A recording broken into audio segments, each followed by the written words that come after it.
What's going on, guys? It's another This is DW. of DWE Radio. I am your host, Miami the Great, and we are here to discuss the Raw episode of what happened on Raw. Everything we're going to discuss of our thoughts about what we thought about Raw, a little about what we thought about Becky Lynch and AJ Lee. What's in the box?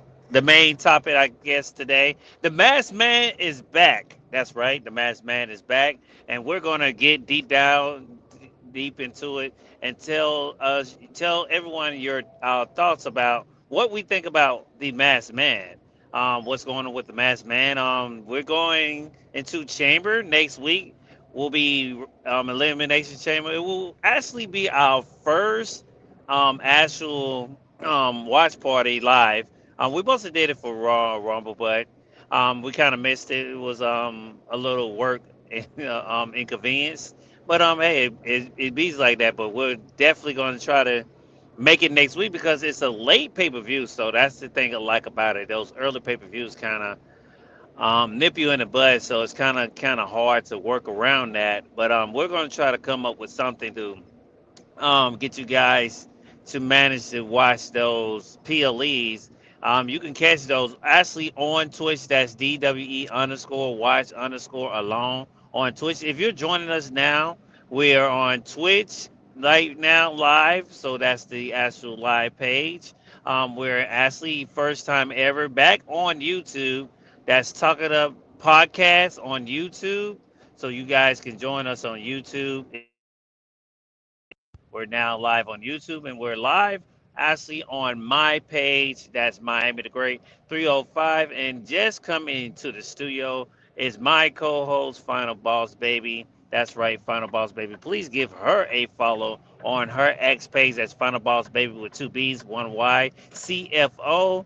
And like I say, we will also get into some SmackDown, the up and downs about what's going on with Oba Femby. Kevin Nash comments about Javon Evans. We're definitely going to get deep dive into what we thought about his comments of what he said on his podcast. I know me and Final Boss got a lot of thoughts about that.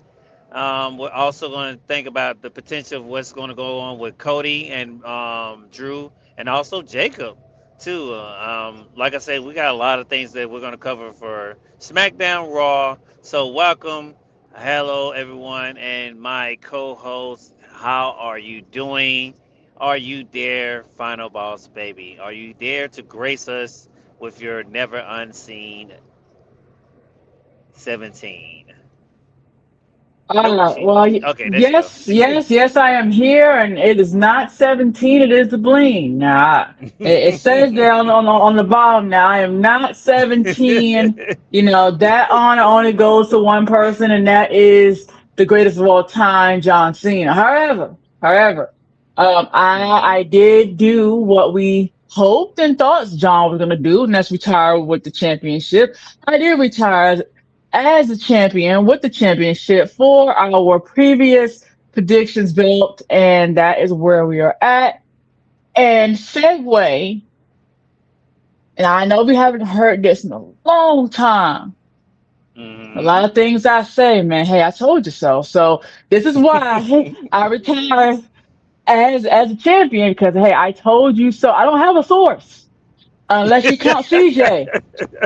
And Hey, if you shouts want to out count CJ Golden CJ, Boy. you know, yep, the Golden Boy EVP, then yeah. But other than that, I don't have a source. You know, I listen to, other podcasts, like Busted Open. Shouts out to Busted Open. Like Yeah. Special Talk, shouts out to them. Shouts out to Fireful. Hey, Sean Ross. Five, seven, Um, one, but seven. Shouts out to him. but hey, other than that, I don't, and that just comes from just from watching it and my perspective. With that being said, yes, we are back. We are back. Last week was a little bit of a vacation. It was Valentine's Day, so shout out to everybody who enjoyed their Valentine's Day. It was not with us because we do Valentine's Day. But we are back this week. We are 1 week away from what? From Chamber. So that means this Monday will be our go home show for Raw. Same thing for SmackDown, be a go home show. um, for Chamber.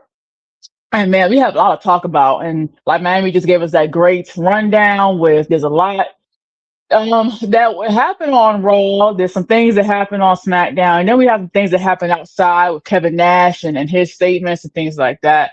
So there's a lot of pieces, but I think I really want to start with. We're gonna start with Raw, and I don't know if Miami wants to start with the box or we want to talk about Becky AJ. I'm gonna let No, Miami no, pick no, which no, one. no. We're gonna talk about because I want to hear your thoughts about AJ and Becky Lynch because we're gonna start off with that because um that's what Raw kind of slick kind of started off with. That was I think they had the first promo on Monday, and I guess our question to our audience, and if you're going to go back and listen to this on Spotify, please do. Will the match be actually good? Because most of the promo that you said you peeped out was AJ saying that she didn't have a match in quite a long time, and she don't think she can still hang. And I was like, huh, that's kind of interesting that she did say that. But I think Final Balls, when it comes to, and that's fine, that's Princess. Yeah, excuse her. She just want to say hi. Hey, Princess is in the studio with us, man. Shout out to Princess, man. Tell them how you feel about wrestling right now. Princess, bark if you think it's great. Oh, Oh, well, well, she did she don't not think it. bark. Oh my gosh. She think it's great. But and shouts out to everyone who's dog lovers. Yes, we do. Me and Pine Balls, we do have a lot of dogs. Those are our kids. So hey, don't judge us. Anyway, but no, I feel like the AJ and Becky match. I think that's just gonna be. I do have kids. I just have more kids with the dogs. Yes. Yeah. Well, we know that, but no, I think the AJ Lee and the Becky Lynch match, because we're gonna get. And speaking of AJ, we're gonna get into some AJ Styles news too, because we know he's gonna be on Raw Monday. But I think the match will be probably pretty decent. But and it was something that our golden boy EVP said was, I think it might will be an interference because you seen that Becky did attack um AJ Lee when she came out, and AJ came out and helped Maxine Dupree, but she came out and Natalia, I mean, and Becky came out and attacked AJ Lee, which I was finding quite weird. I wish it was Natty that was doing that, and it would have probably made the story a little interesting because you could have maybe had Becky and Natty maybe teaming up and being the heels in a match maybe down the line, and maybe having AJ and Maxine Dupree kind of team up together. You know how they usually do those heels versus face type of matches, which they still might do because there is still that there. We know how they love doing that type of stuff. But I feel like it actually could be good. I think my biggest question, Final Boss, was, is AJ Lee not big enough to have a WrestleMania match? We're just talking about right now because we're just speculating. I know there's a lot of speculation that she can have a match at WrestleMania, but it's not been announced. They're already doing the Becky versus AJ Lee, and it's for the IC title. Final Boss, are you kind of surprised that they're doing this at Chamber and not WrestleMania? Well, and we're gonna walk through because you know how I feel about walkthroughs about the segment here. After I answer Miami's question, but as far as is to answer your question about her not being big enough, I no, I feel like the goal is just because of timing and place and location. Those in real estate know that. Those who have business degrees will know that. As we all know, Chamber is where? It's in It's in Chicago, Chicago. Yes, it's in which is the Chicago. hometown of what? Of CM Punk. CM Punk. Who CM Yeah. Punk is who? Is the husband of who? AJ Lee. AJ Lee lives where? In Chicago, Punk. Now she is not from Chicago. She is from Dirty Jersey, New Jersey. Um, but she lives there, and the announcers have said that before. So I think the idea was to one, they really want to have AJ and Punk on the poster because you have two really legends, like, because they're going to be in the Hall of Fame one of these days, probably very soon, because I'm pretty sure this is the last run for AJ, probably the last couple runs for CM Punk as well. And they want to have them on the poster, which they are, because it's hometown heroes, not one, not two. I mean, sorry, not one, but two hometown heroes that are also legends in the making. And it looks good on the poster. And then what you'll do is, she probably will win at Chamber, and then she's gonna go into WrestleMania and go in as champion. So you're gonna have, you know, AJ come in as champion. You're going to have CM Punk come out as champion. I mean, sorry, go in as champion. Now, I don't know what's going to happen with Punk. I feel like might be a title change there with him and Roman.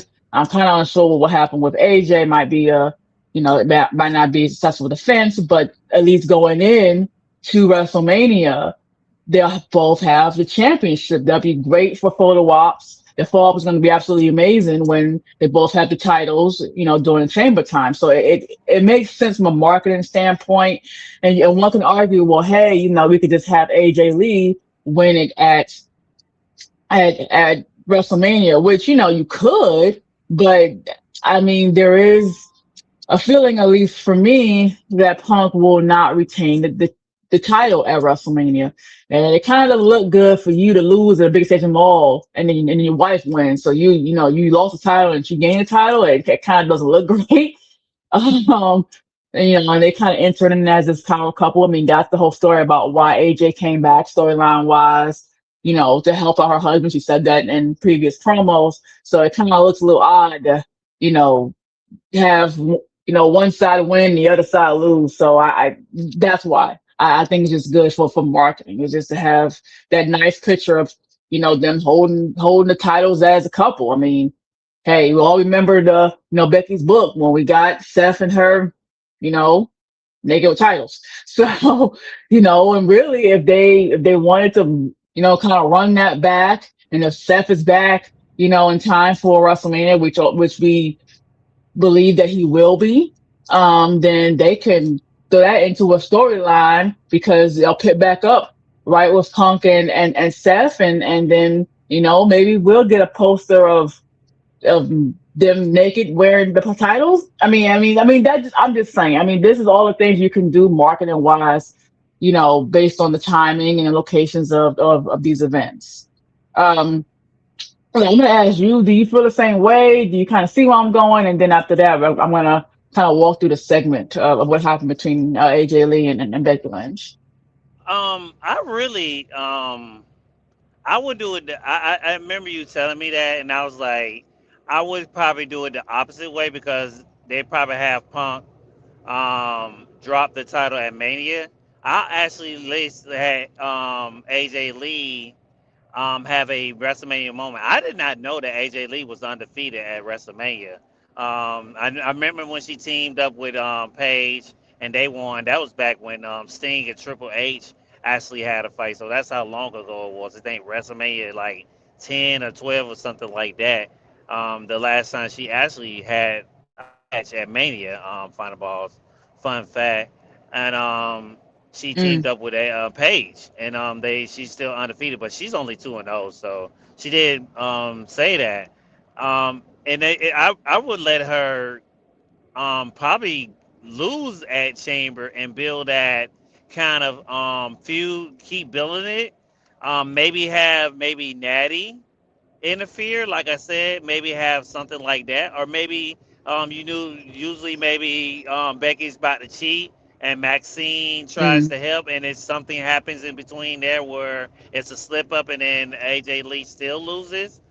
You maybe can do that and maybe give AJ Lee a rematch. They might add some more people to this match. Who knows? Because we know they like adding people. Right now, we only know about one WrestleMania match, and that's Punk and Roman.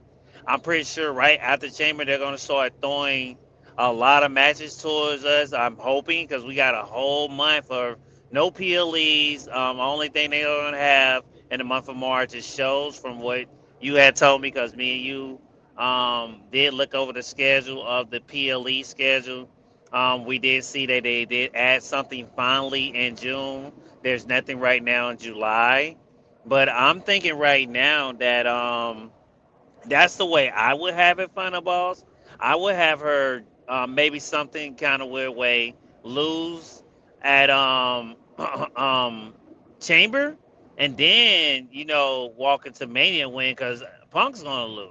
I would because if you have her win, you're going to either have to have her retain at Mania because I'm pretty sure they're probably going to maybe put the title on Roman. We know Roman's contract is coming up right after WrestleMania, guys. He's going to resign. Let's calm down. I don't. Roman's not going to no AEW, TNA, wherever else you want to go. I mean, it would be nice there. WWE's going to maybe make you feel that way because that's what they want everyone to talk about. I'm pretty sure once we get down to the line of that time limit, we'll probably be one of our topics on DWE Radio. But he's going to resign, so that's what I'm thinking. I would have it that way, Final Boss. I'm just hoping that, and our initial question is, I'm hoping both matches are good enough because from your take, what you said from the promo, she hasn't had a singles competition in quite some time, and I'm just hoping that it doesn't be god awful. Because from your standards, you were saying that AJ's not really known for her wrestling. She's known from the skipping and crazy is a superpower. So I'm thinking Final Boss we haven't seen in a long time. She has the muscle. I think she knows the pressures on her because we have a lot of ladies that are on the roster that are pretty, I would say pretty talented. It's way a little better than what we used to have back in the Ruthless Aggression days and the um, Attitude Era days. So I feel like now it's a little better. So I think she's going to have to bring her A game for the balls. I'm thinking the match will be pretty decent, but I don't have AJ winning. I have losing actually at Chicago and winning at Mania, giving her a WrestleMania moment because I feel like WWE is going to want her to feel like she's back welcome, like they did Punk. We all know how they gave Punk the WrestleMania main event. He's actually main eventing twice. Whoever would have known that? And there's that. And I think they're going to do the same for AJ Lee. Just show her, hey, we're glad you're back, and we're sorry for firing you on your wedding day. And I think that's the way they're going to do it, Final Boss.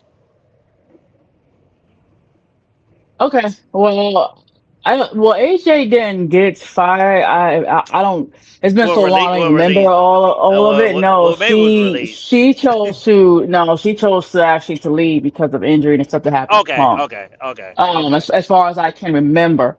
But yeah, but going through the actual segment itself, we had AJ Lee come out to a big pop, and this is one of my circled notes here is she did a half skip and then she got towards the ring and did two more skips and just got right into the ring. Didn't do her famous skip around and really didn't skip all the way down the entrance ramp. So I'm like, oh, is she just not feeling it today, or she lazy, or they rush for time, or what? Like, hey, now we ain't got time for all this skipping. Now get in there and let's get the promo done because it's like a 7 minute promo.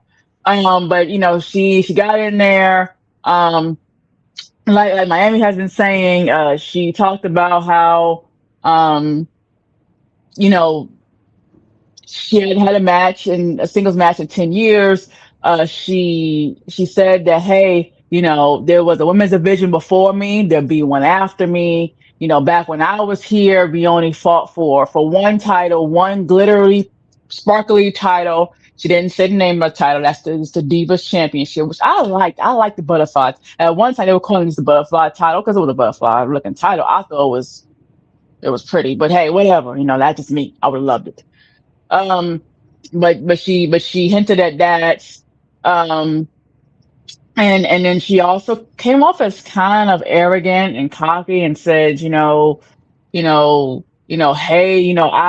I laid the groundwork, the foundation of what what the women's division is now today, and some of that can be looked at as true because that was right when was really about to have that transition, and which ultimately led to women's evolution, revolution, I should say. Give which the whole thing was trending was give Liz a chance. But I mean, and this is a kind of hard pill to swallow. I know Miami likes to say my opinions and mix his with mine, but I mean, I don't really remember her being known for having great promo work or for her, her feuds or matches. I just remember, like Miami said, her having the crazy superpower and doing the skip and then posing as John Cena. Like that's really what I remember her for. I remember her, of course, having to do the championship. Um, but but yeah, but she did. She basically said, "Hey, I laid the foundation to make what the women's division, is and was today." And that is true because we have all the Gracies, like the Jacquelines and your Litas and your Trish Stratuses and your Chinas and things go on. Um, just Keebler, all those people. But my whole thing is like, yeah, I definitely see the point because the Bellas who I love, they're all kind of in that mix towards the end of the Divas era, but at the same time, it's like, hey, you are facing against Becky Lynch, and Becky Lynch was part of the Four Horsewomen who literally carried the women's division, for some time because all we had was the same four girls, and that was who? That was, Sasha Banks, also known as Mercedes Moné. We had Becky Lynch, we had Charlotte Flair, and we had and Bailey. That's who we had fighting this over and over and over and over again because that's the best one we had at the time on the roster. And your name doesn't come up with that, AJ, because you couldn't help that because you were already gone and you really hadn't done much since then. Besides, of course, you have the famous comic book and you look great and everything like that. And I heard you are doing some other things smaller wise, which I don't really know a lot about, but things that are noteworthy, no. So, but I kind of like it. She comes off as more of like an edgier baby face is what AJ is coming off of. So I do kind of like that. I like the fact that this was a better promo than last week's promo where it just was so cringy. It's like, oh, well, I guess I'm going to sit in catering, off I go. And it's like, ugh, it's so cringy. Ugh, like, why do you have to go through all that? So I did like this segment. It definitely flowed a lot more nicely. And then we also had, of course, Becky Lynch come out to that horrible new music of hers, which is the generic number 2 button on like the Android phone. And she came out there and, they got into it. You had, AJ said, hey, you can take a cheap shot, put my hands behind your back. She put her hands behind her back and said, I'll give you the first hit. We can throw hands right now here in Tennessee. Becky comes on the apron, pretends like he's going to do something, and she jumps down. And she says, no. And I did learn this. She says, I'm not going to fight on Netflix, and then she storms off, which I thought during the time when I saw it that she said, I heard, I'll see you in Memphis, which she actually said, I don't fight on Netflix, which one, hey, people who know the history of Becky Lynch knows about how Vince felt about pushing her as a star because of her accent. We know that she had to go through some language lessons, to make her accent less thick. I'll use that word. But Vince didn't like her because of the accent. The accent was just so strong. And she had the famous, Irish dance, and I do miss the kind of lash kicker gimmick. That didn't really go away until she became the man, which of course is that famous punch by Nia Jax at Survivor Series. But yeah.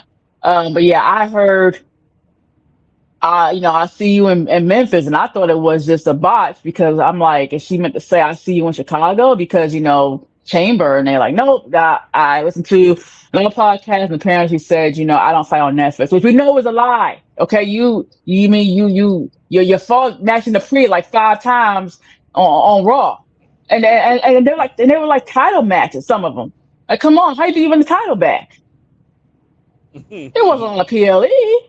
See, so now you have the title back. Now you don't fight on Netflix. And hey, you lost the title on Netflix when AJ Lee came out on Raw. So now you don't fight. So it just came off as cringy because I can understand, if she wasn't champion before and she was just fighting, for the championship on Raw on Netflix, and now she has the title. Now you're too good to fight on Netflix. No, you were fighting on Netflix. My God, you lost it on Netflix on a regular episode. So it just comes off as, man, could y'all get a better line than that, for her. Um, yeah, but for AJ Lee and Becky, as far as this segment, probably my favorite of the feud. The question would be, what happens after this? I feel like, you'll probably have, I mean, I don't know where they go for this. I would assume after this is done, you probably have AJ do some more stuff with Punk if Seth comes back in time, and we'll go through that, and then of course we'll have Becky kind of roll back into that because you'll have Becky and Seth again, and you'll have Punk and with AJ. So we'll do that, but that's if Punk doesn't get more sidelined with his whole feud with Roman. So there's kind of that. It may not be a second round of that. Um, but am I excited for this match with Chamber? Mm, yes and no. I'm not excited for the match. I don't think it's going to be that great. Because from what we saw, from AJ, you know, she, you know, she had a match and it wasn't a solo match. No, not Sosa Colo. I mean, it wasn't like a singles match, and she really didn't do much in the match. And then she comes out with promo saying, "I haven't had a singles match in 10 years," so it kind of puts a little doubt. Which I get it. It's the story of I'm the underdog, and here I coming back to a different place, a different era. And but hey, I still laid the groundwork, and that's kind of her whole story, which is kind of the same story that Nikki Bella is telling, so it's kind of the same thing. Um, but I am excited about the possibilities of the match as far as the ending. Does she really win, or is it gonna be interference? So I'm intrigued by the ending of it. I'm not intrigued by the actual match itself. Are you intrigued by the possible outcome of the match? Are you intrigued by the match itself, or both? And who do you think wins? Because at this point, I mean, hey, we're pretty much doing a little bit of predictions here at this point because hey, Chamber is Saturday, man. Basically, So yeah, we yeah, won't be live yeah, basically. hmm I mean, we can do that too as we go along with the show. I feel like, yeah, like I say, I think Becky wins, but I think it's either gonna be like interference or maybe something's gonna maybe funky happen where she has to challenge her again. And but they'll probably add a wait, few more people in there. but an interference by who? I mean, the only interference that Uh, will come out, we know, would be maybe, would maybe, be maybe. Maxine and they're feuding.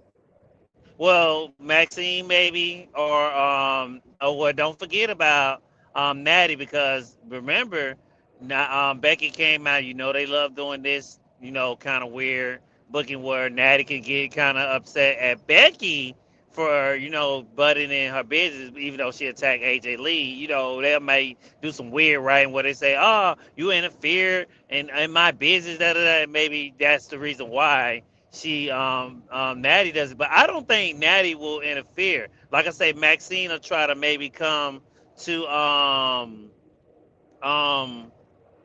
AJ Lee's defense, and maybe that's where you get the weird angle of maybe she will not try to help Becky, but it'll seem that way, and that's where it come off, and maybe that's where you kind of get that dynamic of going ahead and adding maybe Maxine down the line, or adding her for WrestleMania. They like I say, they maybe can book that a little weirder because I'm pretty sure if they run it back, I mean, we're going to be right back at what we started, where okay, we're doing this match again. Not saying they haven't done it before, but not back to back soon. I don't. We usually don't. They usually don't do that. Usually they add a few people and then they'll run it back.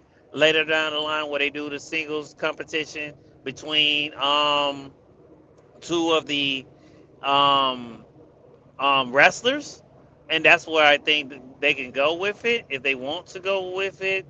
It's just I'm more I think concerned, and like I said, and I think I don't want to beat a dead horse. I just want the match to be at least decent. I'm not saying have a 5-star match or one of these matches where we're like, oh my god. I just want the match to be decent or pretty much okay, because that's the only thing we can ask from AJ Lee and Becky. We can't forget they're both vets now, but Becky's been doing it longer. I can see maybe Becky getting the most offense first, kind of giving sort of AJ a little of those rest breaks. Usually what they usually give the guys that have been going for so long. We've seen it do it with The Rock a few spots here and there. We've seen them do that a couple times. I think you can see that with this match going down the road. That's what I think we can see and get once we get that down the line. I like I say, and even CJ, we see in the comments, he even said that he feels that they're probably going to add maybe Maxine and Nattie, and I do agree with you, Golden Boy EVP. I think the same thing too, and the reason why I think they will do that is because you will have you don't want to probably run it back again because like I say we already hearing about the sales of tickets and things like that, so I thinking that they'll probably maybe add a few people, maybe just not Natty and Maxine. We probably get a few, we might get some people that we haven't seen involved in this match. I don't think it'd be something crazy. They usually do the ladder matches with the guys. I'm pretty sure they'll probably do a ladder match with Carmelo Hayes. So I don't think they'll probably run another ladder match. Like I say, usually they don't do two of the same matches. That I know they don't usually do a lot of like, okay, if they already have a triple threat, they might won't do another triple threat. But this might be our fatal four way for that night of WrestleMania Final Boss. So that's just my thoughts about hoping that the match be decent and that they can have. I'm not saying have one of the best matches of the night. Now if they do, hey, kudos to them.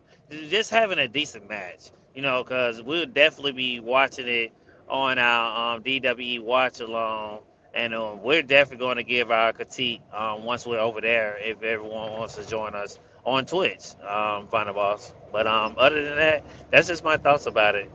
Yeah, Um, yeah, you want to yep. move to And the we're next gonna, topic? yeah, Or we gotta move on. you got any last little thoughts? Because speaking of Natty, we will move into that next topic of Natty. Yeah, we're gonna run through this one because we've been here for a while. I don't hear But Final yeah, Boss, guys. I don't know if she so, hear me.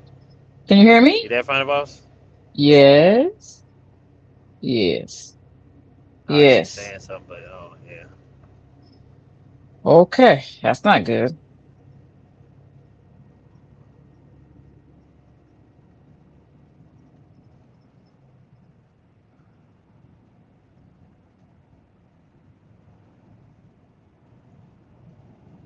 Uh-oh. Is she there? Oh, I guess we lost Final Boss. All right, we'll talk about what we'll get Final Boss back. Speaking of Natty, let's get into some Natty conversation. Is this low key Natty legend gimmick working? I see a lot of people not liking it because it's not reminding them of the same independent scene. It doesn't seem rigid, gritty as the character we got on the independent scene. I do agree with that. I do would like to see that the real low key Natty gimmick. But I think, guys, and just hear me out. I think they're kind of slick, slow cooking it a little bit. Cause the more and more you can see it come out, I don't think they just wanted it to come out just full blown. I think they want to build the character up first, um, and then give us that whole thought process of Natty and the whole legend Natty gimmick. I think that's what they want to do with this gimmick first. So I think they're going to slow cook it first, guys. Let's give it a little time and see where it goes.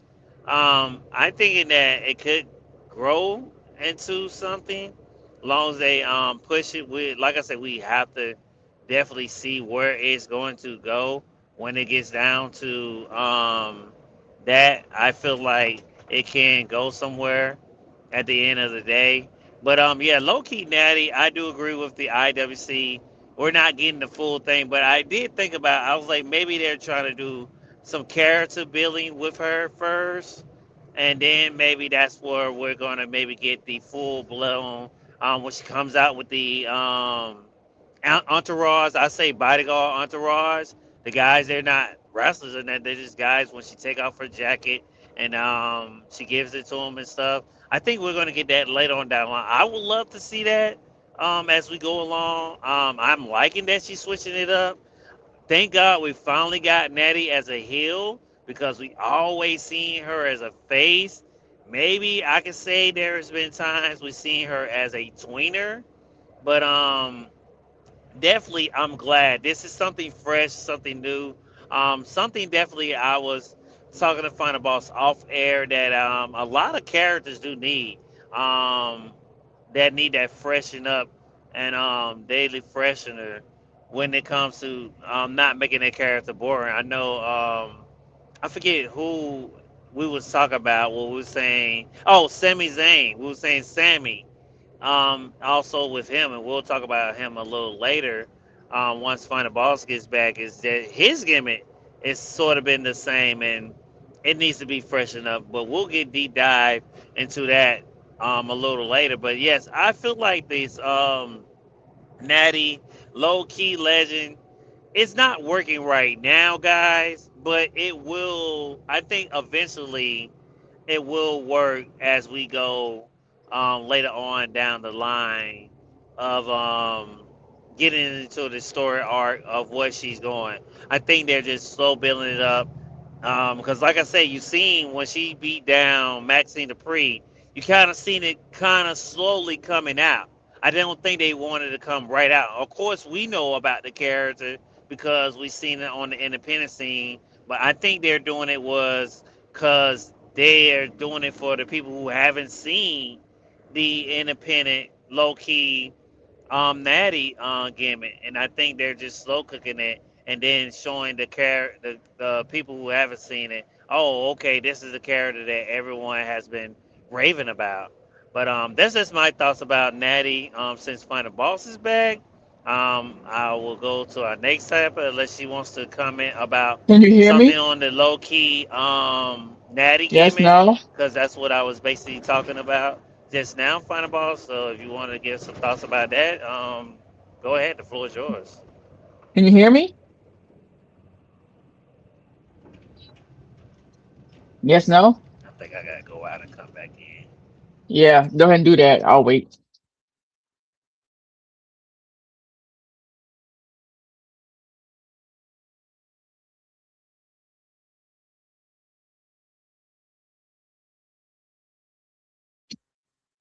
Okay. Well, while Miami is going out and coming back in, I hope he's doing that because he just said I still see him here. Um, but as far as the low key legend gimmick uh with Natalia Natty, I kind of like how the commentary is building it up to be like this extreme version of Natty, which it is. Michael Cole said, she graduated from, the Horse Dungeon, one of the only people to actually do it. And here's a sharpshooter, she learned in the Heart Dungeon. I like Bret Hart. Um, I like Natalia, but man, the fact that you have the commentary putting over a sharpshooter like this is insane move when it's actually one of like the most basic generic rest submission moves there is, but the fact that commentary is putting it out of this being like this absolutely brutal, amazing move was actually kind of cool. I like the look of the Loki legend as far as how she looks, but at the same time, it kind of is it's not believable for me for some reason. I think it needed a better build, and I think we really dropped the ball when we had the build with her and Maxine. I think she should have been there and then have that turn and have it make sense, not just kind of be in the background. Hey, okay, you trained uh Maxine for like a good week or two. Help, she's ready. She won a title. We didn't see you again, and then magically you show up one day and say, "Hey, I'm gonna be in your corner," and then you turn. I think they would actually did some good booking with the character, have her have the turn, let it simmer, even just for just a month, and actually did it right. The character would have a bigger impact, but they didn't. Now here we are, rushing. Um, the character because we hadn't seen Natalia. Natalia was just kind of in the background. We just had vignettes of Maxine saying, "Hey, I'm going through the dungeon and whatever," but we didn't see her on TV. She didn't show up until the rematch that Maxine had, and then she did the turn. So I think that the build really killed it, and the fact that they didn't have the build up with this character is giving me like Shayna Baszler vibes now, like an M&A type vibe, Mm-hmm. which is not a bad thing because as we talked about before the show, hey, Shayna Baszler was pushed super hard doing NXT days. Like we talked about how when War Games she ran through the entire roster. She had so many backstage segments of her holding up the diamond symbol, her being this absolute powerhouse, and then she went to the main roster and the rest was history. Um, I felt the same way about Sonya. I feel like she had a lot of potential and just kind of was never showcased. Um, so and then we talk about what was the one that I'm missing that was part of the Pure Fusion Collective? You talking about you said Shayna Baszler right already. Yeah. Your Um, girl, your wife, no, yeah, I already mentioned Sonya. There was somebody yeah, else. you said Sonya. Yeah, it was Oh, somebody. Zoe Stark, Yeah. Before Zoe. Zoe starts, Zoe, who we haven't seen in a long time because of that really bad knee injury she had on Raw. But yeah, it's kind of falling into that feel for this low key character just based on how it's booked. And I told Miami, hey, I feel like if the Pure Fusion Collective was still around, if they weren't all gone, one's due to injury, one of them TNA, the other one's gone. Um, they probably would have put her as like the leader of like the Pure Fusion Collective. Because that's the character that is giving. So hopefully with time they really decide to build it. Like I said, I don't know maybe if you heard, but I did hear the announcer team kind of putting over her being this absolute powerhouse with just her doing the most basic generic move, which is the sharpshooter that everyone does. All right, so hopefully it goes somewhere, but that's all I got for the low key legend. Which I love the name for her because it fits her so well in WWE. Because we all know how great Natalia is. Natalia has been the training standard for women for forever, and she looks amazing. Everybody has known that she is very good at being a technical wrestler. We know she trained in the dungeon. Everybody knows that. But so we know she's a legend, but because she was never really booked, even though, she changed her look and she got all this stuff done cosmetic wise, which she looked absolutely amazing. Even though, she was part of the what do you call that? At one time she was on the show with her and Tyson's kid, whatever that show that was. I can't remember the Um, name of the sitcom. um, Dang, I know something I can't think of. Why Was my it mind going Divas? blank? I don't even remember. Total Divas, Total Yeah, Divas, yeah, ain't told it? Divas. Yeah, Yeah, you Total know, Divas. yeah, told, yeah. Even though we've seen that, even though we know Tyson Kidd was had like a little mid card push, and then of course he got injured and he retired, and he's a big coach, and then they had some legal issues, and then that's why they kept Natalia because they didn't want him to sue. It was a whole big thing. But but we always knew that Natalia was super talented, but it's just WWE never took the ball and ran with it. So the whole idea of her being like a low key because hey, we know you're good, but you're kind of still like in the mid card. I kind of like it. It really fits the idea of what she is in WWE. Like that's really what she is. Um, Hopefully they cast on that correctly. But that's all I got for Natalia. You have anything else for Nah, Natalia? nah. I think I covered everything. You covered everything about Natalia. Like I said, I think they're gonna just slow cook it because, like I said, I think they want to build a character for those who haven't seen it outside of WWE. I think that's the main thing of it too, Final Boss. I think this they want to make sure because everybody. Okay, we're watching we watched it on the independent scene, but who says another person who's in here with us now has seen this low key Natty gimmick. They might be like, well, who's that or what's that? So we got to think about those people too. So I'm thinking that's the thing they might be doing too. So I'm thinking that's the direction they're going. They're just going to kind of slow build the character, not just for us who already know about it, but for their WWE fans, which I do like. I think if they would have just jump right into the character, I think the IWC would have been like, oh man, there's no character build to this character. So I do like that they are trying to at least build the character up first and then give us. I think she's going to come out and be badass at the end of the day. I think that's the. I'm hoping that's the direction they go with it, Final Boss. Yeah. But oh no, go ahead. No. Yeah. Go ahead. Nah, I was gonna just say we can move to the next topic if you want to. You had any last thoughts? I heard you about to get ready to say something. No. No. No. Go ahead. And move on.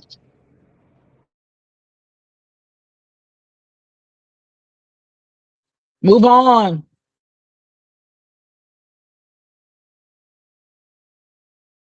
Oh, I think I lost my aim. It's on move on, and he moved on. Well, he moved on to the next live. Look at that. So I would move on, but I don't know what Miami wants to talk about. So we're gonna just sit here because I don't know where he wants to go.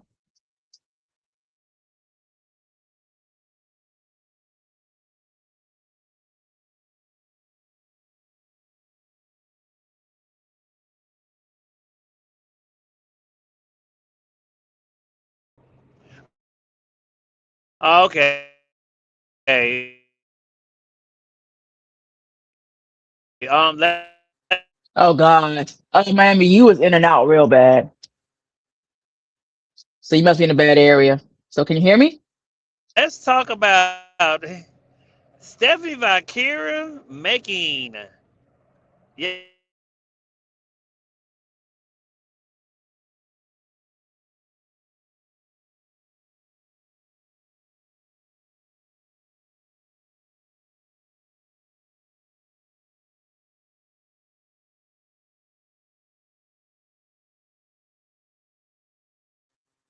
Yeah, we can't even hear Miami. So thank God he put up the little words for the next topic because it looks like we're talking about Stephanie Valkyr and Liv. By the way, Miami, we cannot hear that you're saying. Um, Hey, this was I like when they do these pre-recorded sit down interviews. It gives a better like production value, and that's what this is. It kind of reminds me of back we were doing those cinematic promos. We had the whole great face to face with Cody and Roman doing in Atlanta. But I kind of like them kind of going back to these pre-recorded sit down interviews, especially when it's right during WrestleMania season. I really like that. Um, we had Stephanie cut probably her longest promo in Spanish. Um, we had Dominic translating. to Liv, but it wasn't out loud. So it means we couldn't hear what was being translated to Liv. He was just saying it to her in the ear. Um and she cried at the end of it. Now I do speak some Spanish. It is limited. And I did my research on there, and it looks like she didn't really say anything too bad. She was just saying, she's champion, and she's tired of being overlooked, and you know, she's gonna beat her. It's pretty much like what she said. Like, and more words, less than none is what the Stephanie Valkyria promo was. So it wasn't really a bad promo. Um, which I don't know. It wasn't a bad promo in the way of like it shouldn't have been that impactful where Liv is actually in tears. She didn't say anything that was like a work shoot that was absolutely like crazy. So for Liv to start crying like that, I'm like, is Liv baby face now, or what are we doing here? But I don't think WWE thought it through. I think because they thought, hey, well, we can't hear Dominic's translation. So, hey, the audience won't know what Stephanie is really saying. Hey, no one speaks Spanish who's watching this, so no one's going to know, what, and no one has a translator on. My God, we're at 2026 and no one has a translator on. So no one's going to know what Stephanie is really saying. We can make it appear like he said something that was so heartbreaking, so personal. She just starts out crying. I don't think WWE thought that through. And that's what we ended up with. Well, Um, oh, go ahead, Five Boss. yeah, and the last thing I was gonna say is that as we are aware of, supposedly, Leigh was supposed to make her decision about who she's gonna face this Monday, which I'm pretty sure probably be Stephanie Valkyrie, but yeah, but go ahead, Miami. No, you're correct. Because I'm not gonna lie to you, I have no clue what Stephanie Valkyrie said. I'm still to this day don't know what she said. But I know that it left Liv Morgan in tears.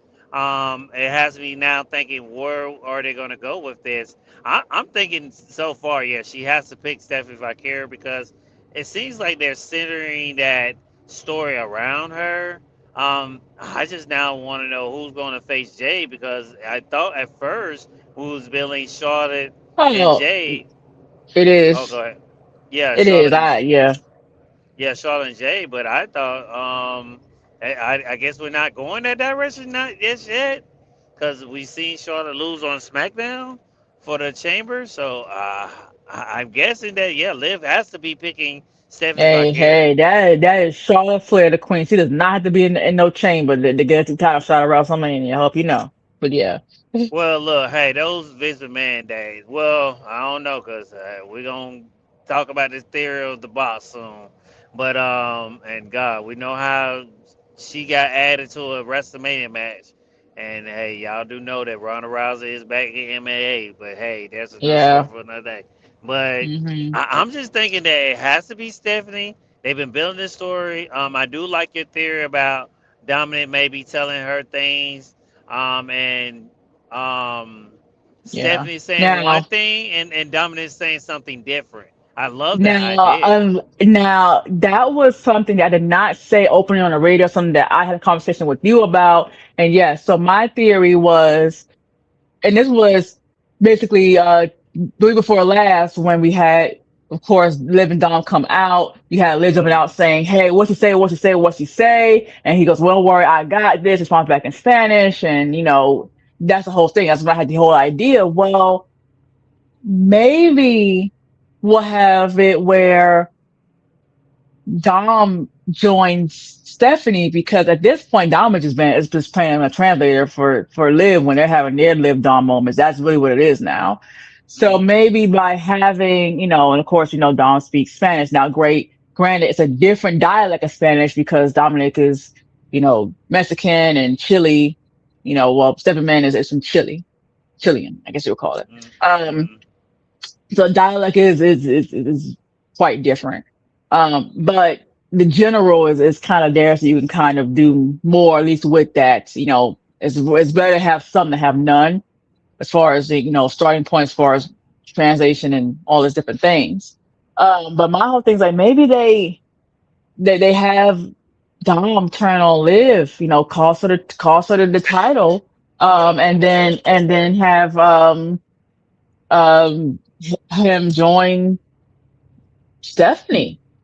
Hmm. Um, you know, and and we do that by having Dom kind of play um in Liv's ear, and then say, hey, she said this, and then when it's time for Liv to say something to Dom and have Dom translate it, to Stephanie, he's really talking smack about Liv, and Liv doesn't know. She thinks that he's taken up for her, and he's talking smack about Liv the whole time because it's like they're building.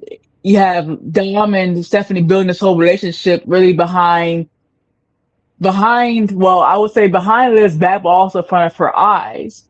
But which is, Hmm. I think, what they're doing, because it's weird how they are having him translate, but not out loud so we can hear. So that's what I'm like, maybe that is where they're Hmm. going. But at the same time, it's like, what, doesn't Raquel speak Spanish? Wouldn't she go back and tell, hey, he didn't really say that to Stephanie? He really said this.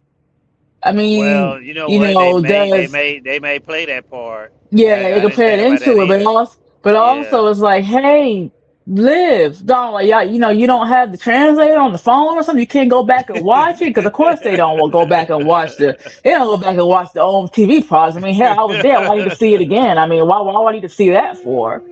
I mean, so, but hey, isn't the land of make believe and kayfabe, and which is kayfabe is really make believe, and hey, and inside of WWE's world, stars pick and choose, and they actually want to go ahead and see things on social media or replay events that happened in the previous episode. Hey, they were there, ain't gonna watch it again. Hey, I was there, I did my job, I went home.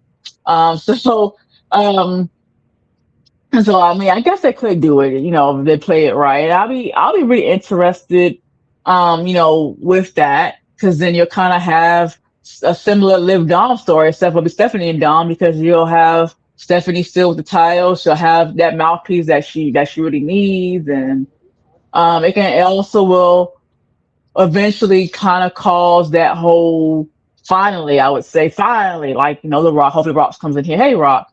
But we'll have the split the breakup of the Judgment Day, because we were having the things with Finn and everything. So this is kind of another way to kind of pull um Liv and Dominic apart. So this is another way to kind of help us get there, because remember, at first when we had the whole Liv and Rhea thing, we all thought that it was going to be a turn here, and then, it wasn't. Dom stayed with Liv, and we always thought that the whole end goal was going to have Dom turn on Liv and then go back to Rhea, because that would have been the end of the story if they really did it. But people love to live Dom so much they didn't want to go in that direction, because that would have been the end of the story. Because remember, we had those whole promos before Liv and Dom got together, was go away, Liv. I don't want you, Liv. I don't want you here, Liv. And then, of course, she helped him beat Rey Mysterio, and then that's what really have everything kind of roll together. But I thought it should have been, and what it probably was to originally have him turn on Liv and go back to Rhea, and we'll have that whole story again. But we never got that. So this is another way to get that Liv Dom breakup, because clearly we weren't getting it. We thought we were getting it with Roxanne, didn't get it. Thought we was getting it with Raquel, didn't get it. So this is another way to have it, finally be the end of the Live Dom, and it'll still be something noteworthy, because it'll still be a love story just with a brand new lover. So I kind of like the idea of that. How do you feel about that, Miami? Do you have any theories about where they're going with that, and do you think that's a good direction? I really want. I love. I just want it to be dominant and live, because I think it's still some stuff there. Now I do agree with the Judgment breakup. Danny and Finn. You know what I'm saying is her. She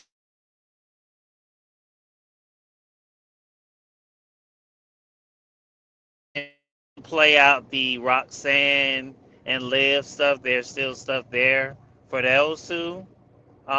If they want to do that, so that's still room to grow for there.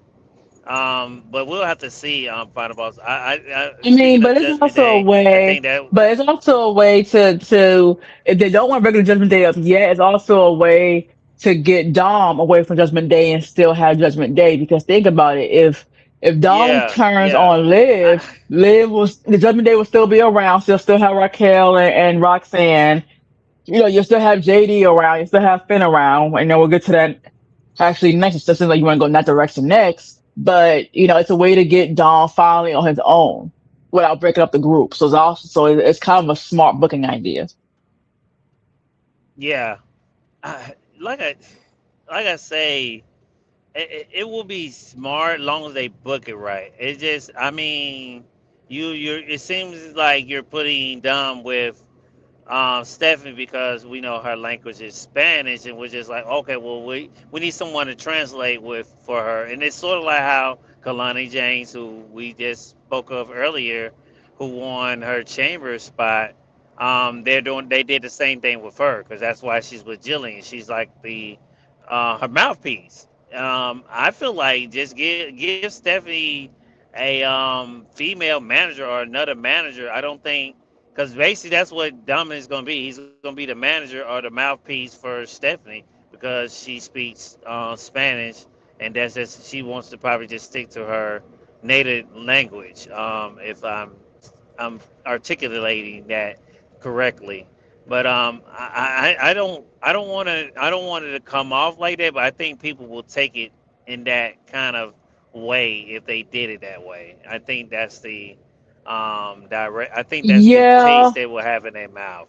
yeah, but it's obvious, and this is where it gets, you know, a little bit hard pill to swallow. But hey, you know, we know that Stephanie was taking some English lesson classes because she posted it and it was reported. But it doesn't seem like she's comfortable with doing full promos in Spanish. I mean, sorry, in English.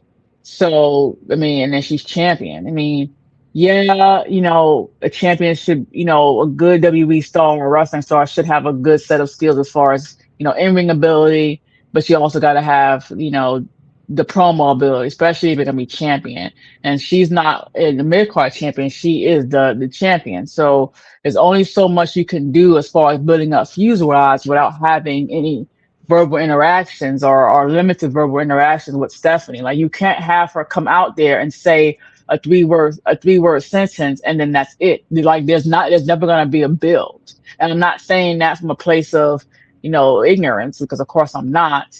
But is it that just how that's how it is, you have to actually tell a story unless you have other people involved, because we seen that last year's WrestleMania when, you know, when we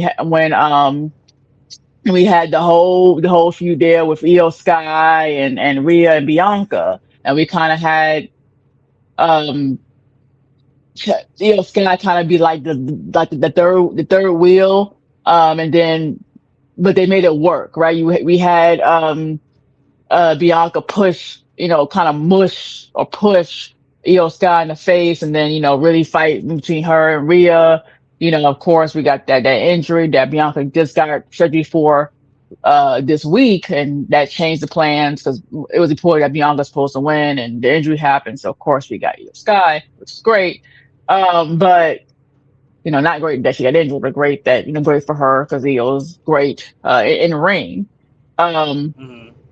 but yeah, you can only do so much as far as build wise without having, you know, the interactions unless you have additional people in there. I mean, we seen that with damage control, because as we know, famously we had Dakota Kai in there, and we had um Bailey in there really beating the mouthpieces in there. So that's why that, you know, worked. You know, now here we are, we paired Io Sky with Rhea, so you know we have other people in there.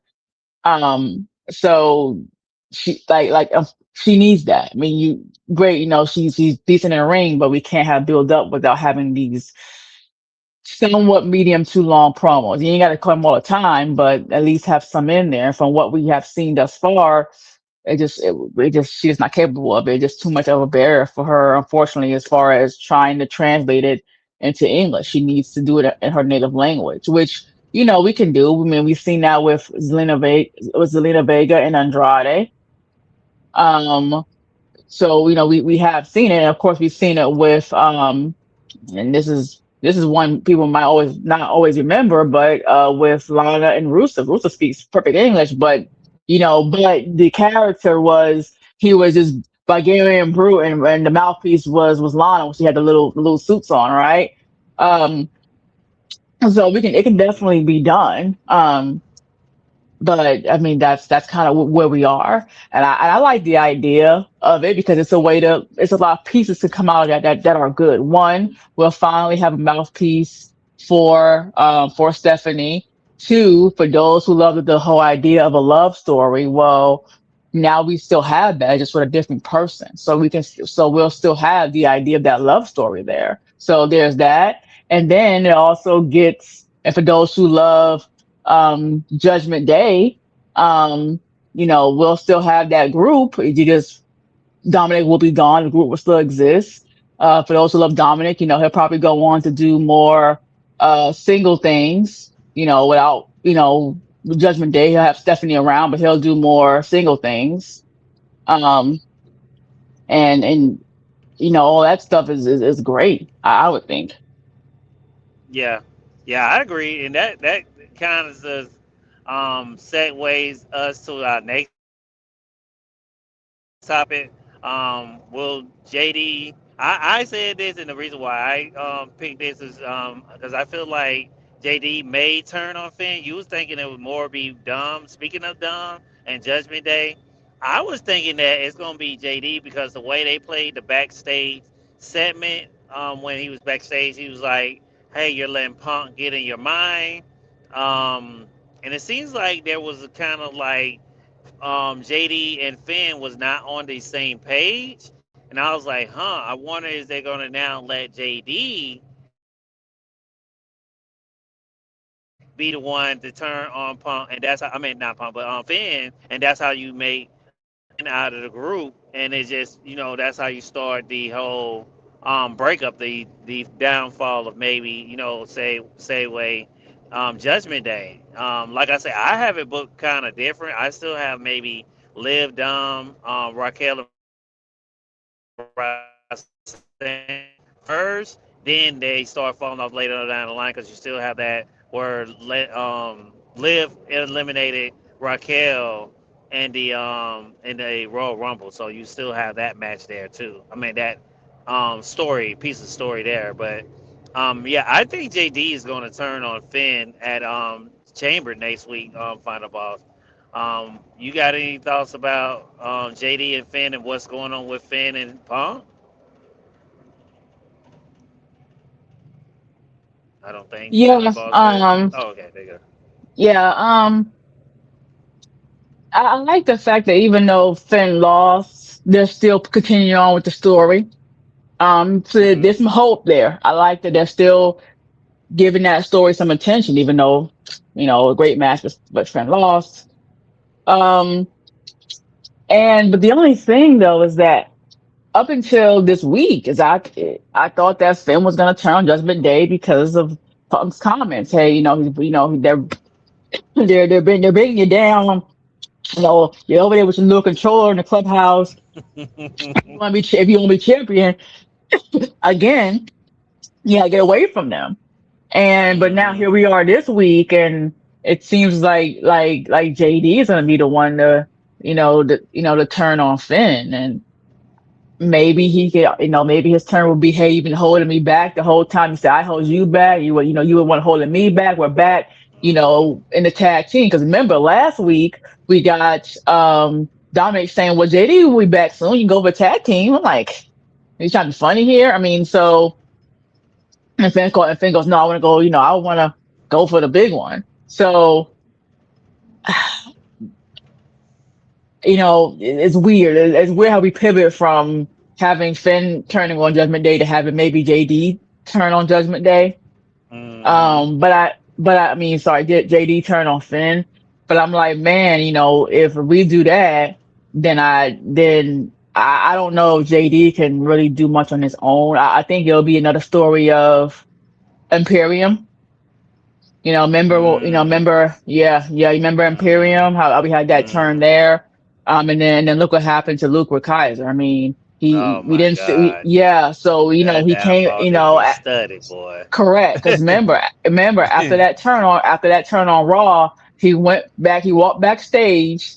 And now it's back when we had the little backstage walk back. Now we have entrance. When they're coming to the arena. Before we had them leaving the stage. It was weird. So we went from having them, coming out and going backstage after a match to now we're seeing them arrive. And they just pull up from the airport. This is where we at now. But we had Luke Ray go backstage and in gorilla position Gorilla. and Hmm. yeah, and tell Gunther, hey, it's done. I did it. And I thought it was gonna be a start of something that was gonna be great because Gunther was heavily pushed, still heavily pushed is right now. Hmm. And then we had Hmm. Luke Ray, also having that good heel push with Gunther, and we never got it. And then we blink, and then he's off TV for a long time. We're like, and then the next time we seen him, he was in the interview backstage saying like, "Oh, you've been off TV for a long time," and then magically now he is, one of the Grandes.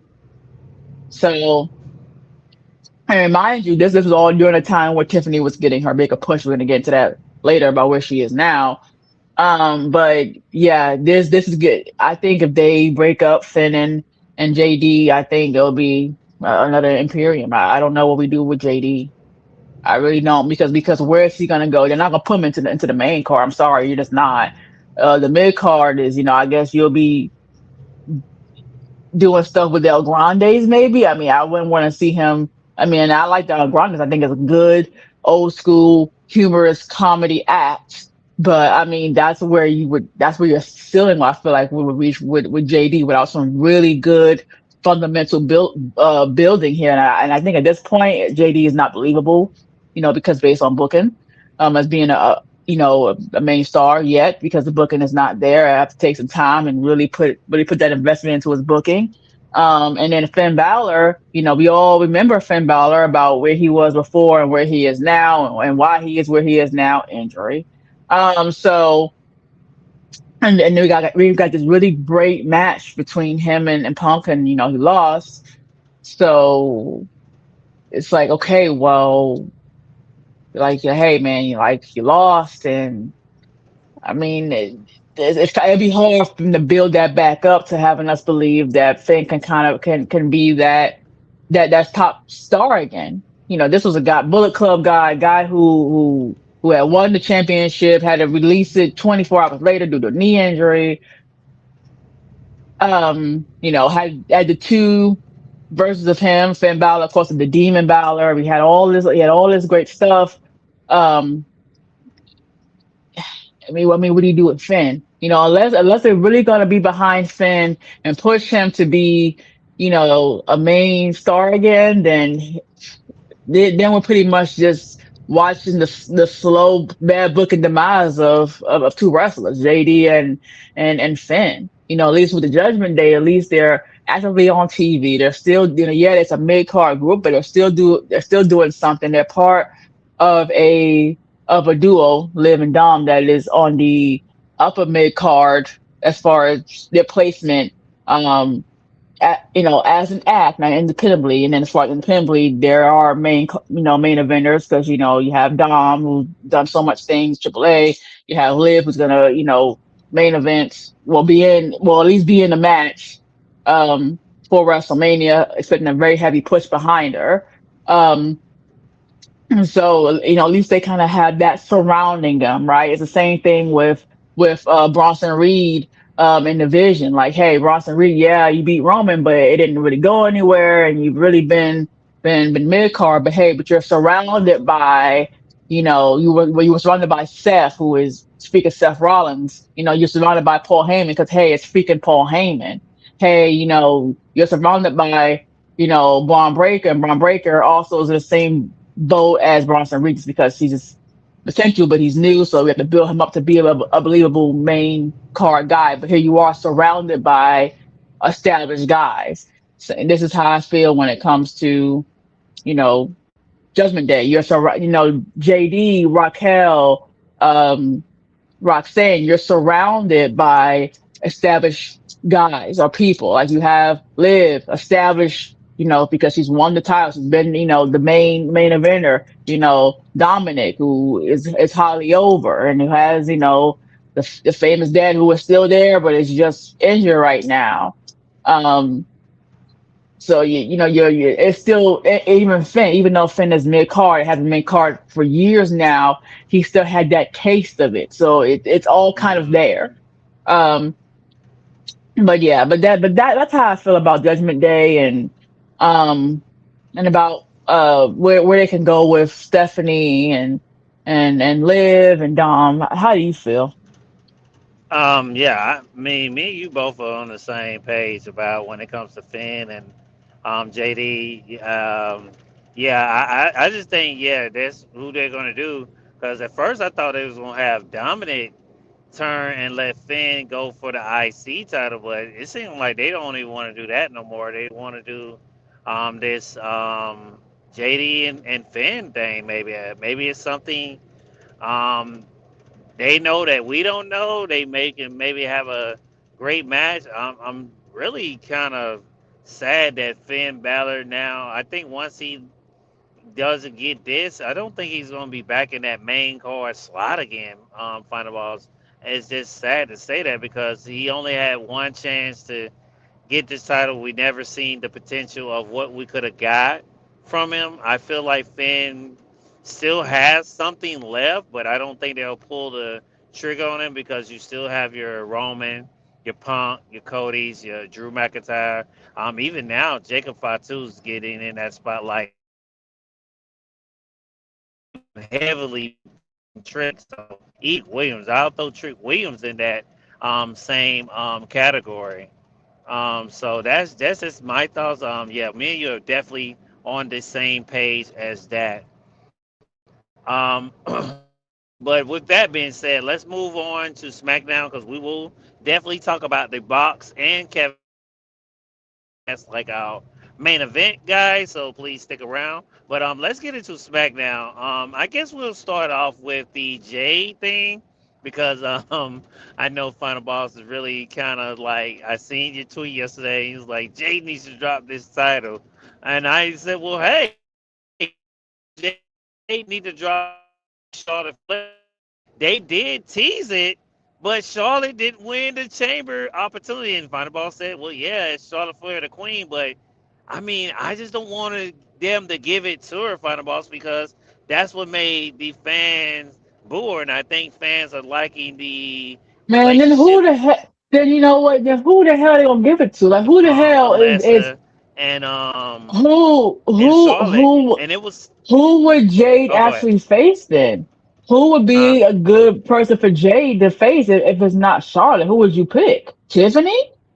I mean, who would they put? Last Legend? They can't put Last Legend because she's in the tag team with Nia Jax. I, So that at Nia, first I thought same I'm not gonna thing. lie. I no, well, not Naya. Well, because we already did the Naya and Jay thing a Yeah, while back, correct. and people forget. So I was thinking Hmm. that they was gonna. I thought they was gonna do Last Final Boss because they seemed like they was really Well, high for them to on do Last. to them to do that, they have to break up the tag team for them to do Yeah, that. yeah. So Well, so cause before we and get there, you have to do that first. So until they break up, you're not, that has to be on the back burner for now the until they reason break I up. had last because remember who did Jay just beat? A powerhouse, and I was like, man, let her tear through all of the like our powerhouse kind I of mean, females. So the it's next either one, gonna be. I mean, at this point, it's either her and Jordan Grace or it's her and Charlotte. I mean, that's all we have. yeah. So let's That's all we say got right now. yeah. So let's just say we're just gonna go fantasy booking. Let's just say okay, she walks in Mania and I don't know how it's going to happen. And let's say they do Charlotte versus Jay, they might throw in Rhea because don't forget your girl Rhea is in this chamber and she is that kind of like powerhouse character. But we're thinking that and then this kind of weaves into what we're talking about when it comes to Jade, we might be Wait a thinking minute. that Now hold Liv is on. gonna Now be, hold on. You must be referring to somebody else because I never said I was a Rhea fan. I like her entrance and that is it. I huh? am not a Rhea fan. I'm not a Well, Rhea fan. I thought you like a theme No, song. yeah, her entrance. Yeah, the entrance and the theme song. And after the bell ring Yeah, is when I okay. stopped turning it in. That Oh is my not being a god. fan of somebody, man. Oh my Well, God. well, It that's was- a fan. You're a fan of her entry, so that count, right? That doesn't count. Okay. Well, you're a fan of no. her. When I eat, sleep, dream. So that little stuff there. Okay. Well, Final Boss loves the little theme song. So anytime y'all want to play it, but I feel like, and this what kind of made me think. Wonder if Liv picks Jake, cause remember we've totally forgot about Jade. Man, listen here. We only have an hour left, and we still have to talk about Kevin Nash, and we still have to talk about the boss. And you don't go back and say, "Hey, imagine if Dan Liv picked Jay." Come on, you just wasting the DW radio time. We on a limited time slot. Okay, she is not gonna pick no goddamn Jay when she's building a whole story with Dan Stephanie Valkyrie. That you just wasting DWE radio time. See, now we got to go ahead and pay more money to get a goddamn sponsors because you want to go ahead and make the worst fantasy book of a fantasy book. Really, really, Jesus Christ, Jesus.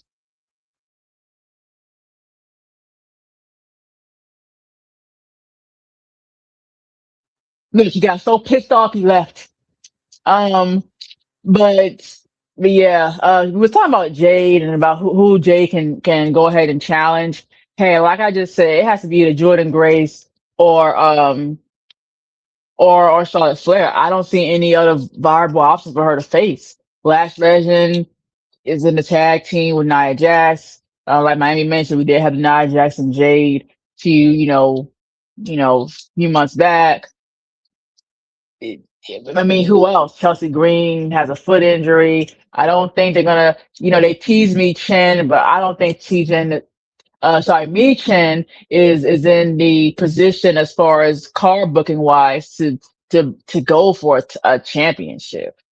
I mean, hell, they don't have even won the tag team championships between her and Beef Fab. I highly doubt they're gonna have her go for the big one here.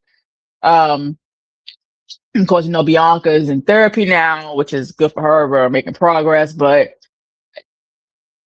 there is nobody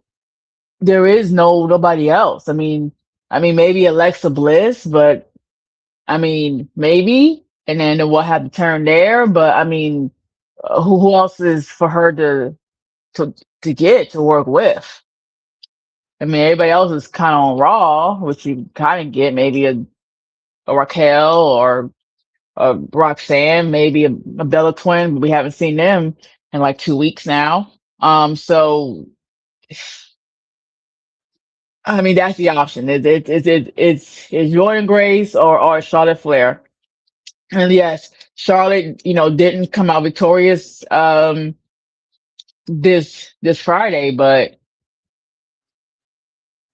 I mean, what options, do we have? And before Miami comes back, I hope you can hear this part is, hey, I really want to talk about this topic because I'm like, man, what are they doing with Jade? She literally came out. She hasn't had a match in forever. She comes out and says, I'm that bitch, drops the mic, walks out the ring and says, I'm the W champion. I'm the champion. I'm like, really? Yeah, you're the bitch who doesn't have any goddamn matches. Yeah, you're the bitch who can't get them out without having some kind of injury or bot. Yeah, you're that bitch. The bitch that looks great, but once the bell rings, it's horrible. Yeah, you're that bitch who hasn't been wrestling for a long period of time, but it has been a couple of years because you left AEW when. I mean, hell, you were in AEW back in what I believe like you came like maybe the second year, 2020. If I'm not mistaken, you had that whole feud with Brandy Rose. So that was how long ago? I mean, what year did Brandy and Cody leave? So that you were there back when Cody was still there. So that tells you you've been around wrestling for quite some time. Now, granted, in AEW, just doing power moves, weren't really doing too much, but you've been wrestling now for about 6 years, and this is still, where we're at minimum. So yeah, I mean, I don't like the fact you're coming back, say I'm that bitch, you're not having any matches. Like, prove to us that you are that bitch. Have some good title defenses, have some good matches under your belt, and then you can build this whole character about her being this badass chick. Until then, not believable, and it's annoying, and I think it's starting to get go away heat because the character is not matching what we got out of you being the champion. You have a great look to you. I love her entrance. I think I love the whole idea of here comes the storm. She has a great look on her and everything, but ring wise is not to par, which, hey, that happens. Hey, it takes time. Sometimes it doesn't. Some people gotta, I guess, walk, crawl before you walk and stand before you can even crawl. I guess, I don't know. Well, however that damn thing works. But the fact that that you come out here with this character, it doesn't fit. It's not believable. Yeah, and that's that. I do agree with you on that. Final balls. Definitely. I look at it the same way too. If you can hear me, but can you hear me, Final balls? Yeah, I can hear you.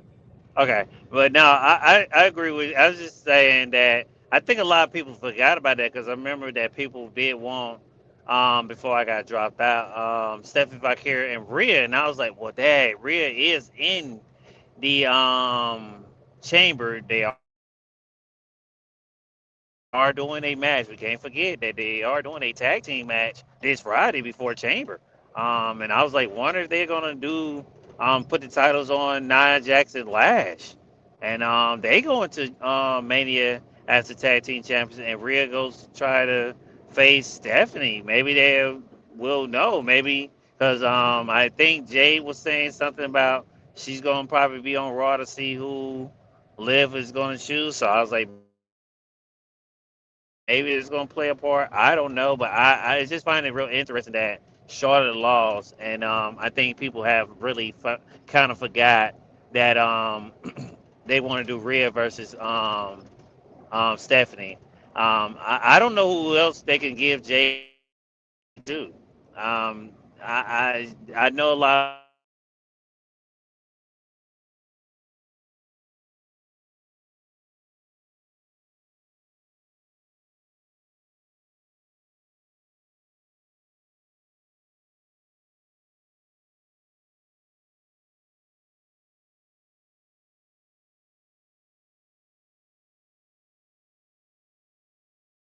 I know she's held the title. Maybe they'll drop it and put the title on someone else, and then just wait till later. They might do next year. Maybe Jade can turn around and win the title, or Bianca can win the title and Jade can beat Bianca at Mania next year. I think that's maybe something they'll do, and make Jade become a two-time champion. Final boss.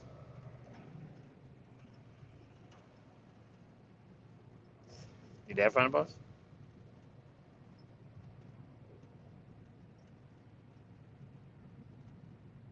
I don't know if we lost final boss or not. Did y'all lose me? I still see me in here. Let's see something. You there, final boss? All right, let me read some comments until she gets back. Maybe we lost her. Let me see if I can see some of the comments here. Uh, it said five. I don't know what we got here. Let's see. Uh, okay, there we go. There we go. There go final boss. Yeah, I Can you can hear me hear now? you, but yes, I been can hear you, but you're going to carry it for the next 10 minutes. I have to Okay, okay, transition over okay, here. But yeah, I okay. can hear you. Okay, well let me So I read. yeah, so if you want to go through some stuff on SmackDown, and then I'll also Yeah. be ready by the time we hit on the box and we and Okay. hit the Nash stuff. Okay. All right. Let me read a couple comments. We got our EVP, the Golden Boy. Shouts out to him. Y'all go check him out on YouTube. That's the EVP show. Please give him a sub on YouTube. Shouts out to you. Thanks, CJ, for coming by. Shouts out to you for coming by.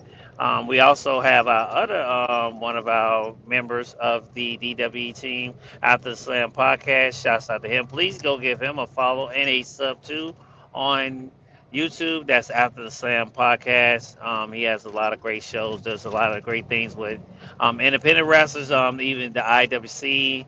And also he's gonna be doing some stuff with on commentary for a wrestling promotion. So you guys tune in for that and see what his journey of what he's got going on over there on After the Slam podcast. So shouts out to you, After Slam.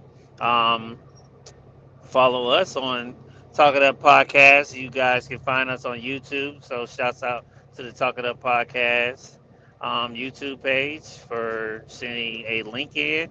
And shouts out to Lou. Shout out to you, Lou. Hi, Lou. How you doing?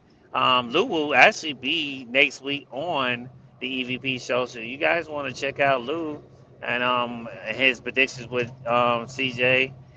Check him out. He'll be on his show next week. It'll be him, Elliot, um, Stampede, Carlos, and probably some more people. I'm pretty sure CJ has a lot of people that's going to be on there. So shouts out to you guys for coming by. Um, CJ said Jade is god awful. Yeah, a lot. I think she was so good in AEW, man. It's just her booking here is just it's strange. I don't know. I think WWE just don't know how to book her. Just to be honest, we always talked about how bad booking WWE does, and I think they really did bad with, especially with her and Blake Moreau. They are maybe one of my two people that I put in that category where I'm like, oh man, it feels like they dropped the ball.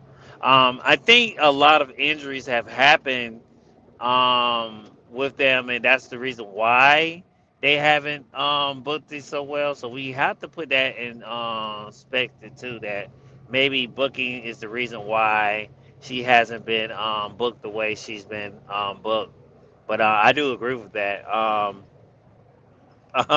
Lou says she is atrocious.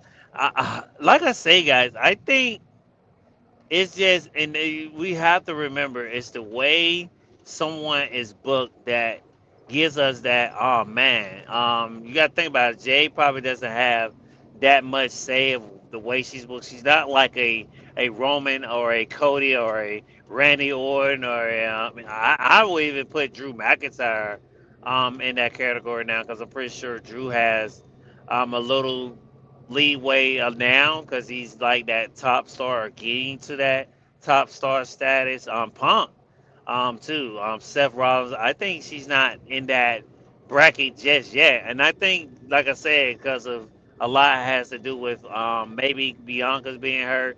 Think about it. Naomi's nowhere around. Naomi's having her baby next month, so no time. We don't know when she's gonna be back. Bianca's gonna be back, so we got to put that and perspective. Um, CJ said she's from Atlanta. Jay will be on Raw. Yeah, I heard that. I did not know Jay was from Atlanta. Interesting. I actually stayed in Atlanta for like 8 years, so that's very interesting that she stayed in Atlanta. No wonder her and Cody are so close. So that kind of does make sense that they're both from the Atlanta area. So that kind of makes sense why their friendship is so close and connected. I did not know they was doing that. Shouts out to Greg who's over there on the um, Twitch page, and if you don't follow us on Twitch, that's DWE underscore watch underscore alone, where we're on Twitch. said the reason why J Run has been lackluster, in my opinion, because they don't have the women's division or both shows and stars are hurt. Yeah, I do agree with that, Greg. Yeah, I think all the stars are hurt, and I think that's the reason why. Um, yeah, the reason why she has not been booked the way she should be booked. Um, like I say, and this is no shade on AEW because AEW has a great women roster, and I feel like WWE does too. I think that she should have been booked a little better on WWE. Because WWE has more, a kind of more women brand. I would say they now have. Think about it. You got TNA. You have you have NXT, you have AA. I wouldn't say just throw anybody to them. Make it make sense. Make some booking sense of why you're doing it. If you're going to do it, but that's just my opinion, guys, on Jay's booking. Um, let's get into it. Do we think that are we getting Cody versus Drew versus Jacob? Yesterday I did notice that Jacob did say he did tell Nick Otis that hey, I'm not going to wait for Drew McIntyre. But Nick Otis did say just be patient, you won't regret it. So it sort of was like a little gray area there where even if Cody does win, and I think I love the way Triple H is playing this because I feel like Triple H is playing this where if even if Cody wins and if nothing happens, God forbid nothing happens, Cody wins, there will be some type of way where Jacob could get added later down the line. Now I know a lot of people don't like that because trust me, I may be one of the people that say, hey, that's kind of like lazy booking. And it is, but right now, if you think about it, the way they are writing it, it will make booking sense wise of why they are putting Jacob in a match with Cody. I think they'll have to keep building that and writing that very well to make it make sense of why they will add Jacob in the Cody match if they're going to do Cody and Jacob and Drew. Um, I just don't know. The reason why I don't want Jacob to be in it because I think they're going to probably put the title back on Cody for a while because now they have announced that Night of Champions will be in Saudi and pretty much I guess they're going to go back champions versus champion. Wow, well, I guess we're starting back to do that as God knows when they last time they did that. Um, Hell, they might start back going back to the 5-on-5 tradition series, and I love war games, guys. But not to get off topic, but I think the reason why I don't want Jacob to be added is because I feel like either he's going to take the pin and they might don't pin Drew. Because think about it, Drew will go off for a while, and he can have that when he comes back. Hey, whoever won the title, I wasn't pinned, you was pinned, so I deserve a rematch. Because that will be his character arc. Because he's a heel.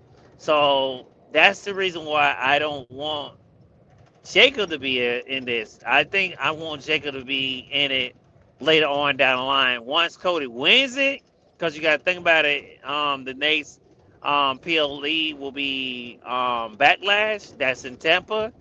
I would do Cody versus Jacob then, just a one-on-one. And hey, if you're going to put it on Jacob, put it on Jacob, because Cody did say he does like being the person to chase the title, but I don't think they're gonna let Cody drop the title. Or, and hear me out, if they are gonna put Jacob in this, and this will be kind of crazy. I would love if they do this, but this is just in my fantasy world where Roman wins the title and Jacob wins the title at Mania.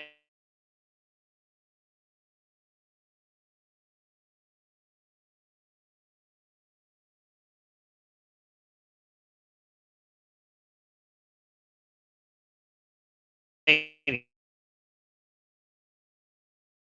Cody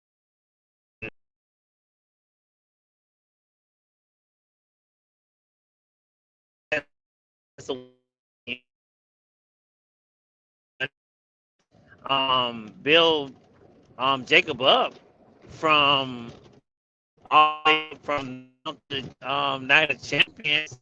They do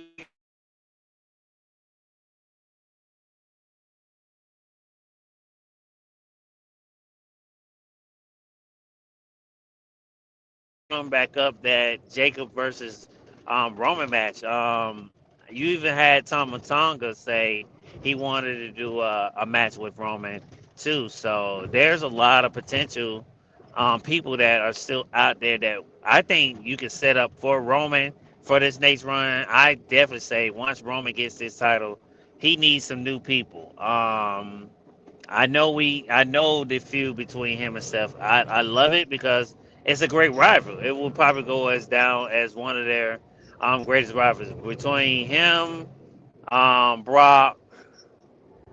I think they are both like maybe Roman's biggest um, rivals for say when it comes to Roman for me. Punk is almost there, but Punk has just came back, so we'll have to see. I think this will be maybe the last time we see Roman himself because I think except for Roman Punk, I mean, and Punk will probably start doing singles for potential match between him and Stone Cold. But that's just when Jacob be added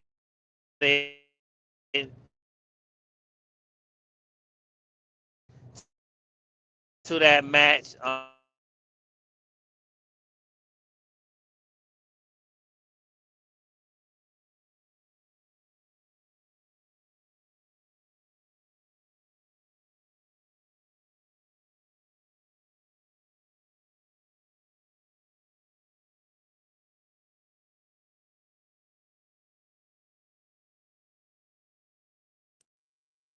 Can you It hear looks me? like it looks that way.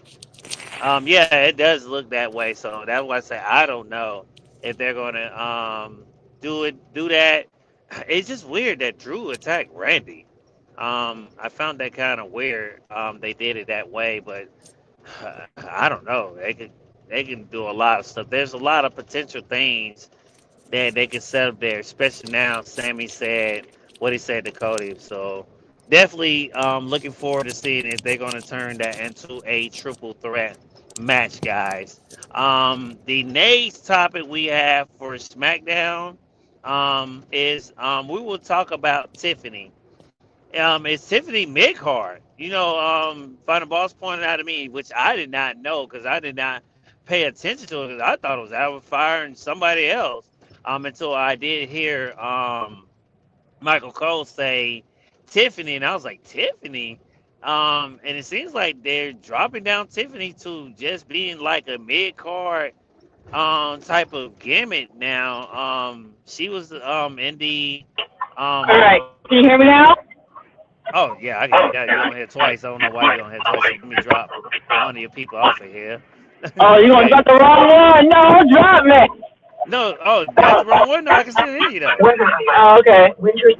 No, no, I can hear you. But I was saying that because I Hey. know. No, I think you were saying that Tiffany. You felt like Tiffany is in that mid card now. She was on the Yeah. top. She was champion for a long time. It seemed like they wanted her to break Bianca's record because I think Bianca's maybe is the longest reigning champion. I thought they was gonna do. I was like them to do it with Jade, and you can Oh see my that. God. Well, no, hold up, hear me out. Hold up, I know you think it's horrible, but think about it. It's great because guess what? We don't know when Bianca's coming back. Bianca may don't be back until the end of this year. Man. Oh It'll my be God. well, it'll Oh be my perfect God. because you said who we want to be Jade. I wanted to be Bianca final boss. I really Well, did. that will be stupid because if she breaks goddamn Bianca's record, then what's the point? Because Bianca might gonna beat her, but she got to break the record that damn Jade got Well, now. No, that no, that that no. that is not Well, good. no. It still come. Well, like I say, we don't know how long she will be. She can come close. Let's say they can, they love doing this too, where she comes almost Oh, close so to when she about to almost beat her, breaking. Yeah, yeah, and beat then the she can record. come and beat her. Now, I think the Uh, reason why Tiffany is going the road that she's been going, Final Balls, is because you got to think about it. Money in the Bank is down the line. They might put the briefcase back on her again. Who knows? money. Hold on, Money in the Bank is not until when? So like, September, I think. yeah. We got a Yeah, long way to yeah, go yeah, yeah. before That's what I that. say. Maybe, So maybe that's. But you got to think about it, Final Balls. Tiffany was in that commercial too. We can't forget that Tiffany was in the WrestleMania commercial. So maybe it's by design that they're billing her like this a little bit well, you so they have can to kind of. hold on because you have to remember, like, hey, just because you're in a WrestleMania commercial does not mean that you're gonna be in the main event. You're gonna be on the card. Well, yeah, Tiffany yeah, will yeah, have yeah, a yeah. match. So Well, I don't. don't connect the two to the thing. She'll still have a match at freaking Hmm. WrestleMania, but it's not gonna be for a title. It's not gonna be for the title. It's not gonna be a Well, co-main event, the opener, or the main event. It'll well, be well, somewhere in between that. I don't mean it. I don't want to mean it like that. I want to mean it like, well, we know she's going to have a match, but we hope it be a. Because it seems like everyone right now. I hate, man. That is one of my biggest irks. Like you guys rely so much on watching a ad. Like, hey, you gotta remember that there were times when WWE had WrestleMania posters and had stars on it that weren't even Well, on it. that's Like one Nia thing. Jax was a good example of that. But Would with you this think that they ad, would use the so commercial as not that? Because I mean, come on, ticket sales are low. well, All come you got to on, do like is what do make it you? worse. Okay, but look at it. Hey, we already know that's gonna be Liv versus Stephanie, and Stephanie's not in the ad. So what does that tell you? So why rely on it? Liv is in the commercial, so hey, that's Okay, but I guess that's Stephanie is valid. not. But Stephanie is not. So what? So this is another We example. already said we know why Stephanie ain't in it because the language Okay, is bad. yeah, but they're not speaking the damn thing. So what they do is just sit Yeah, there. no, So I mean, yes they no the hell well, they are. They speaking it in there. they don't have to speak in there because you have their Triple H doing the voiceover, and she can still be in that piece. Well, okay. I don't think that because everyone did a vignette on the commercial of each woman and said a She can. promo, and you would have It got to could be see a her. You didn't short. see nothing.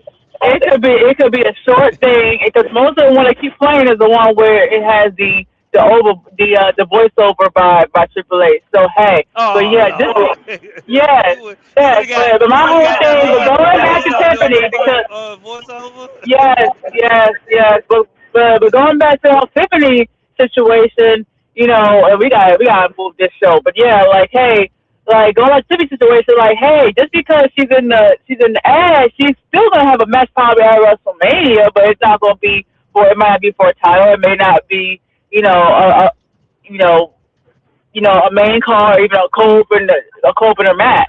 And I said that because hey, this time last year, Tiffany was very very going to the highest thing. She was champion for like you said a long time. She was a Money in the Bank winner, got successful cash in. She had all this stuff going for her, had a great entrance, all this stuff going for her.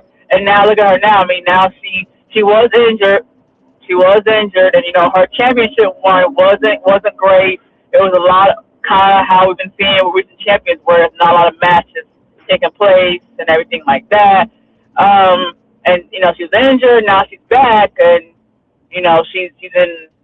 she's fighting against her surface. Against Alpha Fire, which is I like it, but it's a good mid card comedy gimmick. Of course, we had Alpha Fire willing out Chelsea Green and I mean I don't know if they have a word for her, but I guess like she's kind of like it's like I guess like a little mini limousine transport. I don't know because she has the foot issue and all that stuff like that. But So I like all that, but yeah, to see Tiffany doing that is, it is a big step down. But I mean, what were they gonna do with her anyway? I mean, what were they gonna do? She's gonna have Tiffany versus Jade, and I don't think they're going in that direction. So what else, can we really do here? Um, I don't know.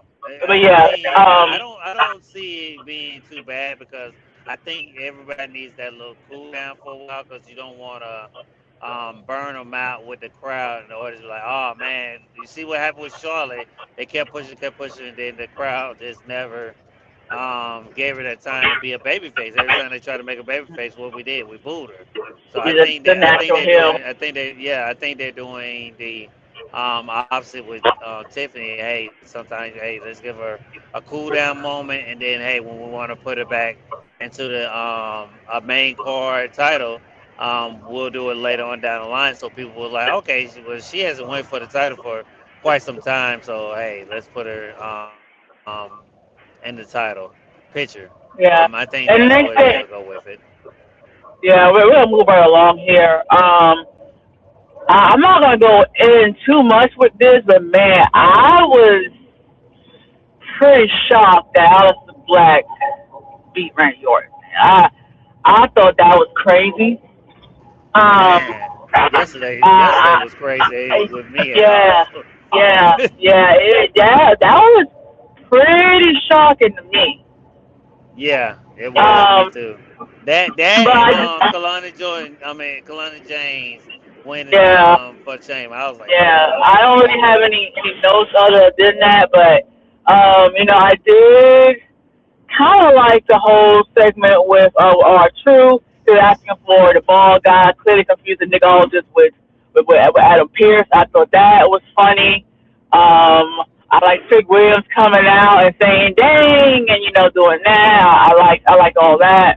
But I definitely want to get into the interaction we got between Sami Zayn and Cody Rhodes. So I'm gonna go ahead. I'm gonna set the stage and then we'll talk about it. Um, yeah, so we got Cody Rhodes walking backstage with his old famous, QB1 jacket that says Cody Rhodes, that way no one can steal it. Everybody know, hey, this is Cody Rhodes' jacket. Do not touch this jacket because it has his name right there on the front. And he is, yeah, it do. It got his name. It's on the front. Like, hey, okay, we know that's your jacket, man. You ain't got to put your name. You got to put your name on it, man. You know it's a jacket. Like what? It's not even pulling his jacket like a nice little badge. It's like just there, like just come on, like just right on the chest part, like it's a name badge or something. I'm hmm like, who the hell stole Cody Rhodes' gear backstage? Got his name all over it. Like damn. But anyway, we got him, walking backstage. Sami Zayn is there. They have an interaction where Sami Zayn is um giving Cody Rhodes shit because, hey, he's saying, hey, I came out here to help you. You took advantage of it, and now you're in the chamber, and I am not. And they got a really good back and forth where, Cody said, hey, maybe you're not champion, because you don't know how to take advantage of opportunity. And we have good old Sammy doing the forever underdog fired up. Man, I've been doing everything right and look for opportunity for the last 10 years. You don't know what it's like. And it's crazy how he gets that Cody Rhodes because Cody has, as everyone knows, the real story of how he was undervalued by WWE and was stuck in a character he didn't want to be and went on the indies and made a name for himself. Everybody knows that.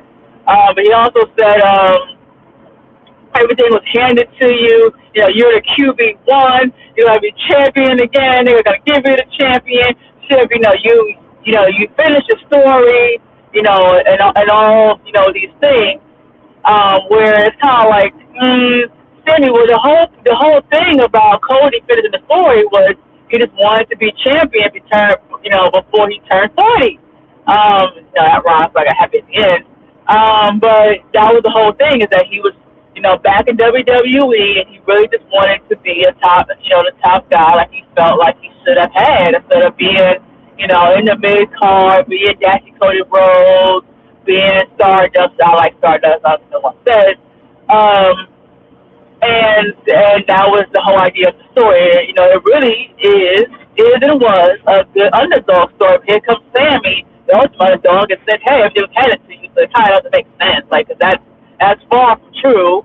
And then he could have had things handed to him if he would have just gave his soul to the Rock, but he didn't. So now look at him Oh now. Lord. Look at him now. Oh Look at him Lord. now, boy. Look at him now. Look Oh at him. Look at it. Look at it. It's perfect. It's Lord. perfect. It's perfect. He did not get this Oh soul to the Rock. Here's why. You know, he could have been a Lord. champion. He could have been a champion, but he didn't want to turn heel, and he didn't want to listen to goddamn Raw. This is why. It's not just in kayfabe, but in real life, because as we know, he wanted Cody to turn heel. Cody said no, so they had to make a call to John Cena. So hey, but you know, hey, that's neither here nor there. But yes, and yeah, Cody Rhodes, of course, you know, he's being the fired up baby face. You had Sammy call him the Golden Boy. Shouts out to our Golden Boy, the EVP Um, but yeah, he basically saying everything is handed to you, and Cody saying, no, it's not. You just don't know how to take it out. You just don't know how to take advantage of opportunity, which is really is true. What Cody said is true. And then Cody walks away, and Sammy is so mad. He's knocking over shit on the table. And then boom, here comes Trick Williams, making mocking him, saying, "Damn, dang, So I really like this backstage. Um, I feel like out of it. Now I know last week we felt like Cody was gonna have a heel. I don't think we're gonna get it quite yet. I think we're still just doing this Panther babyface. It was kind of weird, but I think we're gonna get a more um, edgier, and then eventually the heel turn of Sami Zayn, which I'm not a Sami fan, but I will be excited to see this from him. It's something that's different. Um, and we talked about this offline, Miami, where I was like, the problem I had with Sam is it's always been this underdog character. And then that's all he's ever been. And they just kind of stuck in that for the last 10 years. And the only time we see him kind of pivot from that is when he had the whole feud with his best friend Kevin Owens. But other than that, he really seems to be an underdog and being goofy and always being the underdog. Even with those were already he was the underdog just hanging out with the group in town, storyline. So I mean, those are so. I mean, and Miami made a good point, but I had to go ahead and remind them because he said, "Hey, Daniel Bryan was the same thing. He was, the underdog and the yes movement, and remember how that was the underdog, which that is true. However, we also got, and I had to remind them, like, hey, we also got when he had the group where we got the whole Fickle character with him, and when he threw away, he put the tire in the trash and had like the green style, national titles. We got a different character change out of it. And then Mm-hmm. Bryan actually finished the story as being the underdog because guess what? He won the championship. Sammy hasn't done that. Same thing with Cody Rhodes. Cody Rhodes is supposed to be the ultimate underdog. If I had to finish the story, which he did, he won the title, so this is what he is now. Okay, well, Sami Zayn is still the underdog and hasn't been out the underdog. So that he just kind of stuck there. That's the problem that I have, with this character. Now Miami, I'm gonna go to Miami because Miami has some ideas about how gonna turn, how they are gonna turn this whole Golden Boy and this whole thing with him and Sammy into Cody turning heel. Mm-hmm. Well, I was saying because they have been saying that CJ has been pointing out, because say ever since we gave CJ that name, they've been calling Cody the Golden Boy. We was like, at first, we The was like, Golden okay. Boy. At first, we was like, all right, it's just a coincidence. But now they don't say it a lot. You had Drew say it when he was on Busted Open. You had Mhm. Cody even said one time about himself. And now you got Sammy actually saying it backstage. And I was like, well, Final Boss. Wonder if this is his heel type of character. He's not gonna go by. Well, he won't. He'll call himself that, but he won't be called that when he comes out. Or when you Or saw Cody Rhodes, you know how they call him the Nightmare. He's the Golden Boy, Cody Rhodes, and it's like a darker character, and that's what make people not like him because it's like ooh, we don't like him. You're not our Golden Boy, and that's what makes him be this heel uh, that he needs to be. yeah. And I was like, oh, Yeah, that and would be then kind of yeah, he can crazy. taunt, he can taunt the crowd with the whole I used to be a golden boy and all this stuff. Yeah, And, yeah, yeah, I yeah. feel your golden boy, and he still. So yeah, that will be really really good.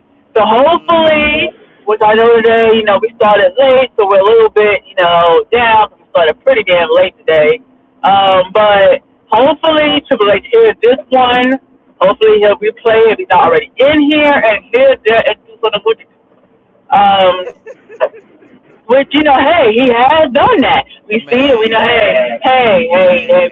we've seen the thing. At some So, point, we be like, okay, hold up, man. This getting a or little even not Triple little H. scary. It could be someone from TKO. So It might, it I'll might make be, sure to tag TKO it later on might be a good today. friend. It might be a good friend of Triple H. Yeah, or it could be any. Yeah, it Hey, could be anybody. So we're gonna go ahead and hey, we'll just have to wait and see. might be our good friend at Fight for Select. Hey, go ahead and pass that little Cody little story on. I would love it. I ain't gonna lie.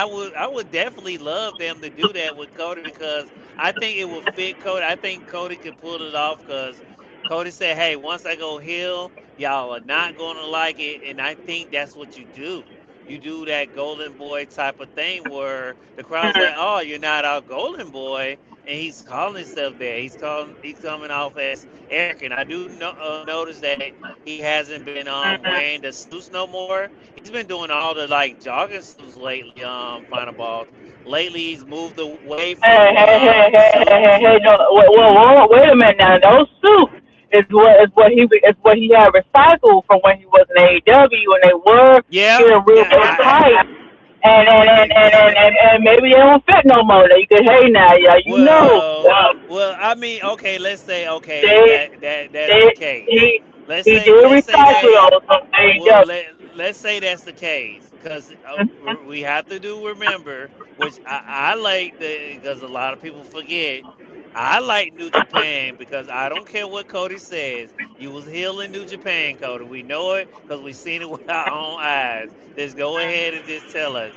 But when he was a heel to me, because that's what I felt like it was when he had the dark hair. He brung out the black suits. That's when he started back wearing the suits again. So I'm thinking, well, maybe he's doing this, and then boom, he comes Well, out he and could. Well, does the dark suits is again. it that, or is it that you're just being too hopeful? Because remember back in the Attitude Era, back in the day, that a lot of Hmm. champions, when they weren't wrestling, they would wear the suits. I mean, remember Ric Flair would come out with the suits. Remember Triple H come out with the Hmm. suits. Remember Keith would come out with the suits. Well, So back in the day, you it was look like more you known look like a for champion.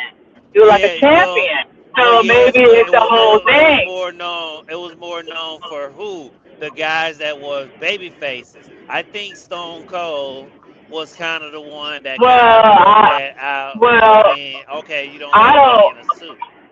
I don't. I feel like for Cody, like his whole thing is, you know, you look like a champion. So that's why you wear the nice fancy Yeah, suits yeah, yeah, and yeah, yeah, yeah, yeah, and the yeah, yeah, Rolex yeah, watch and things like that. yeah, yeah, yeah.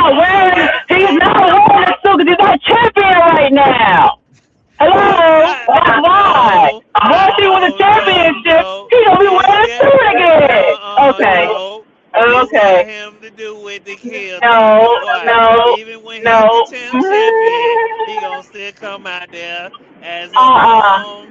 as No, a no, he's jogging gonna be suit. winning. Okay, so what's gonna happen when once he wins the championship, he will wear the same gray suit and Nope. shit with a little chain No. around. He gonna I'll be like, what no now, man? What no. now? He The gonna little go pocket dark watch. suit. I need him to go dark Man, suit, black suit, Cody. Go ahead, put your black hat back Man, in, he and only let's get wearing the this story tracksuit. started. And man, he Well, wearing the tracksuit because he's it not will be champion. So perfect now he because has if to they are, scruffle. let's say they That's gonna all it push Roman is. and Cody again. Guess what? Cody, you coming in as the heel this time, and guess what? Our boy, my tribal chief, is gonna be the Oh, baby here we face. I go. love it. Here we It's go. perfect. It's perfect. It's Here what we, Roman say? Cinema. here we What go. did Roman say? Here we go. Cinema. Yeah, we haven't had Yeah. cinema. We haven't had cinema in a long time. WWE is Well, so well, bad, well, but well, it, well, it can come back if they want to pull the trigger, but they won't.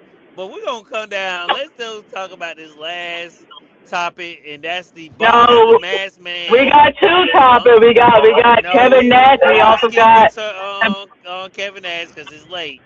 We'll Oh, talk okay. about Kevin Nash some other time because it's almost eight Oh, shit, o'clock. that shit. Hey, well, hey, Well, that shit ain't hey, gonna be shout out. here. Well, what time? That means Shout never, because we're not talking Well, about shit next hey, week. We ain't on we next never week. know. We might do a special episode. That's why they gotta subscribe to the DWE Oh, radio on shit. Spotify. They don't want to come over there. They don't know what's over there. They gotta get the information. Be Oh, quiet in here. Don't Lord. say nothing. Oh, but Lord. but let's talk about what's in The the box. boss. Who's in the box? And is the Boss. masked man being Great. overplayed? And is it getting played out by now, final boss? The Rock is not in the box. Lord Jesus, stop saying that. Oh, my God. What a I said hater. I said Seth Rollins, man. I said Seth Rollins. I know a lot of people say Dan Housey, if you know who that is. That's from he's from Mhm. AEW. Yeah, yeah, But yeah, the yeah. other Then out. AEW name is coming out is Chris Jericho. But we now know that that's not true because Chris Jericho is still frozen in his contract at AEW. They hold him and Britt Baker are hostage guys. So y'all might well just cross those two names off your list for quite some time because Tony Khan is not letting them go as quick as we think they should. Um, I'm thinking that it's Seth final boss. It got to be Seth because I think Well, this that's what mass person. well, before I give who I think it is, I mean, I like the fact that that they are. At first, I thought it would just be like a raw thing, but they also had the box Mm, on TV yesterday. So I'm like, y'all just moving the box from show to show. Y'all just moving the box. You know, it says, hey, the open to the 28th. You're just gonna have the box just moving around instead of just sitting in the office somewhere. No, you're just gonna be traveling with the box. So it's crazy. But I mean, I guess it makes sense though because remember it's just open to 28, which is on a PLE, which happens to be chamber. So you have to kind of mm. do the thing like, hey, we're moving the box with us because we got to take it with us to chamber. So it does make sense in that regard. So I do kind of like that idea of storytelling, but yeah, Well, well, how do you feel about? And I didn't think about this because final boss it happened so long time ago. Does this give you the golden egg storyline feeling?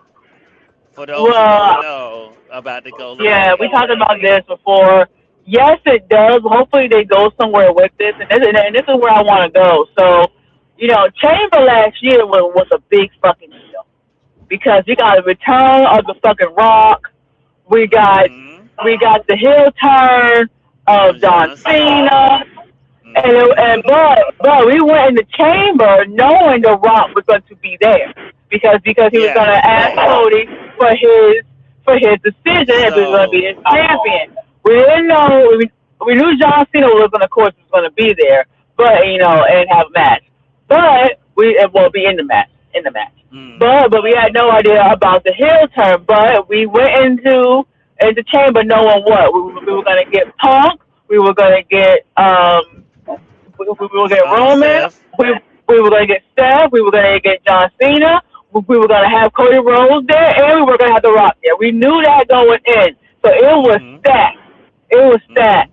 Now here we are, where this year the card is not. Yeah, it's all we know about is this it's Punk and not great, Finn and and AJ and Becky. That's it.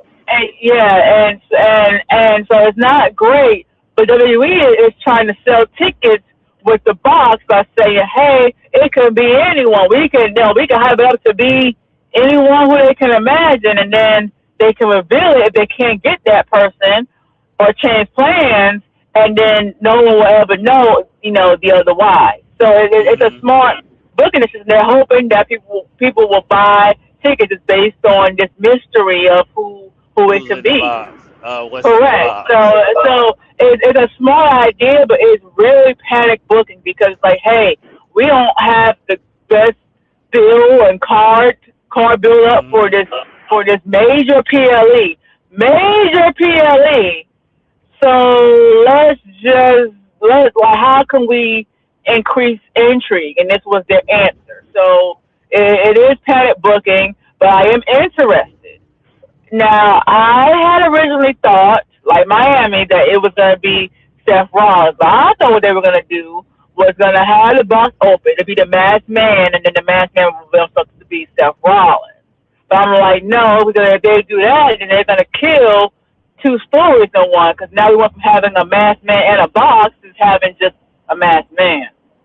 Well, was having nothing. They're having nothing. Stephen Box is open. We're still gonna have the Mm-hmm. masked man floating around, and they'll just keep playing that until I don't know, until they're tired of it. Um, Mm-hmm. but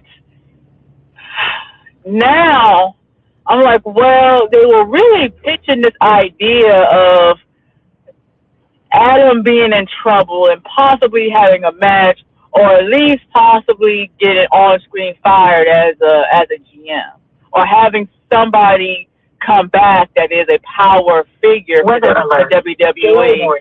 And Braun Breaker got hurt with the hernia, Mm-hmm. and now I Mm-hmm. feel like it threw a really big wrench in that story because the whole story, while it's vision, but it was really surrounded by Braun Breaker, Paul Heyman. They were the ones that were doing the story with Adam Pearce. So, and yeah, they try to do it because you had Logan getting mad at Adam Pearce week before last. We're still Mm-hmm. having a little bit of banter, but it's just not the same feeling. So, and of course we had Paul Heyman, of course, blame Adam Pearce for the injury, saying he was training really hard and but but anyway, Hmm. but What the hell was that? Okay. um, well, let me show you how to train it. But Oh anyway, Lord Jesus. No, uh, no, no. but but yeah. But the fact that they got this box around, I'm like, well, maybe we're wrong. Maybe this box is not attached to the Vision story. Maybe it's attached to, well, it is. I guess in some regards attached to the Vision story, but not as far as a member or a rivalry. Maybe it has something to do with Adam Pearce's and that status again with him. Maybe the person that's inside that box is a power figure, his replacement. When he opens this box, and that box Hmm. was sent by like Paul Heyman or by the Vision, and they can just say, Ah. hey, the person come out the box and say, hey, I've been watching the show, I've been traveling doing shows and all this stuff, or they could do a big thing, a big angle where something happens in the match, this figure comes out of this box, and he's gonna overrule, Adam's decision on a match. I mean, I feel like it could be attached to the story with Adam Pearce. Well, if anyone is tuning in, shouts out to the 176 fans. If you're new to WWE, I'm going to tell you where Final Boss is kind of getting this idea from because um, we have watched wrestling for quite some time, for some years. Over 20 years. Um, and this is a sort of, does this sort of you're sort of giving me, guess what? Anonymous GM? Does that Oh ring a Lord, bell? no. No, Well, yeah. see, Now, it's a little on the I young. It's a little. yeah. Those who don't know know what we're talking about. Back in the Yeah. day, there used to be a laptop that used to run Monday Night Raw.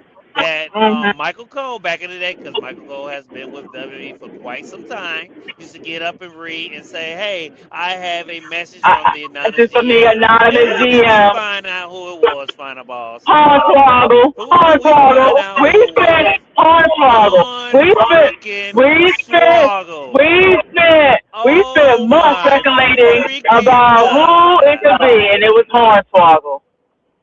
But And we were remember, right back.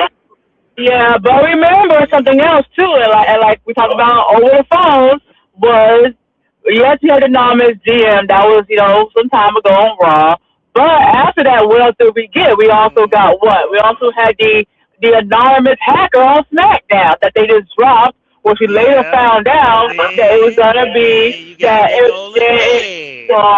that it was gonna be Mustafa Ali. We found that out later, Hmm. with the end. But Hmm. yeah, we never got anywhere with the whole with the hacker. We spent time trying to predict who was gonna be who was gonna be the hacker, and they Hmm. kind of dropped the storyline, and eventually he was out of WWE, and all this stuff. But yeah, that we never really got the answer to that. We just know that from his interview, but there was that too. Hmm.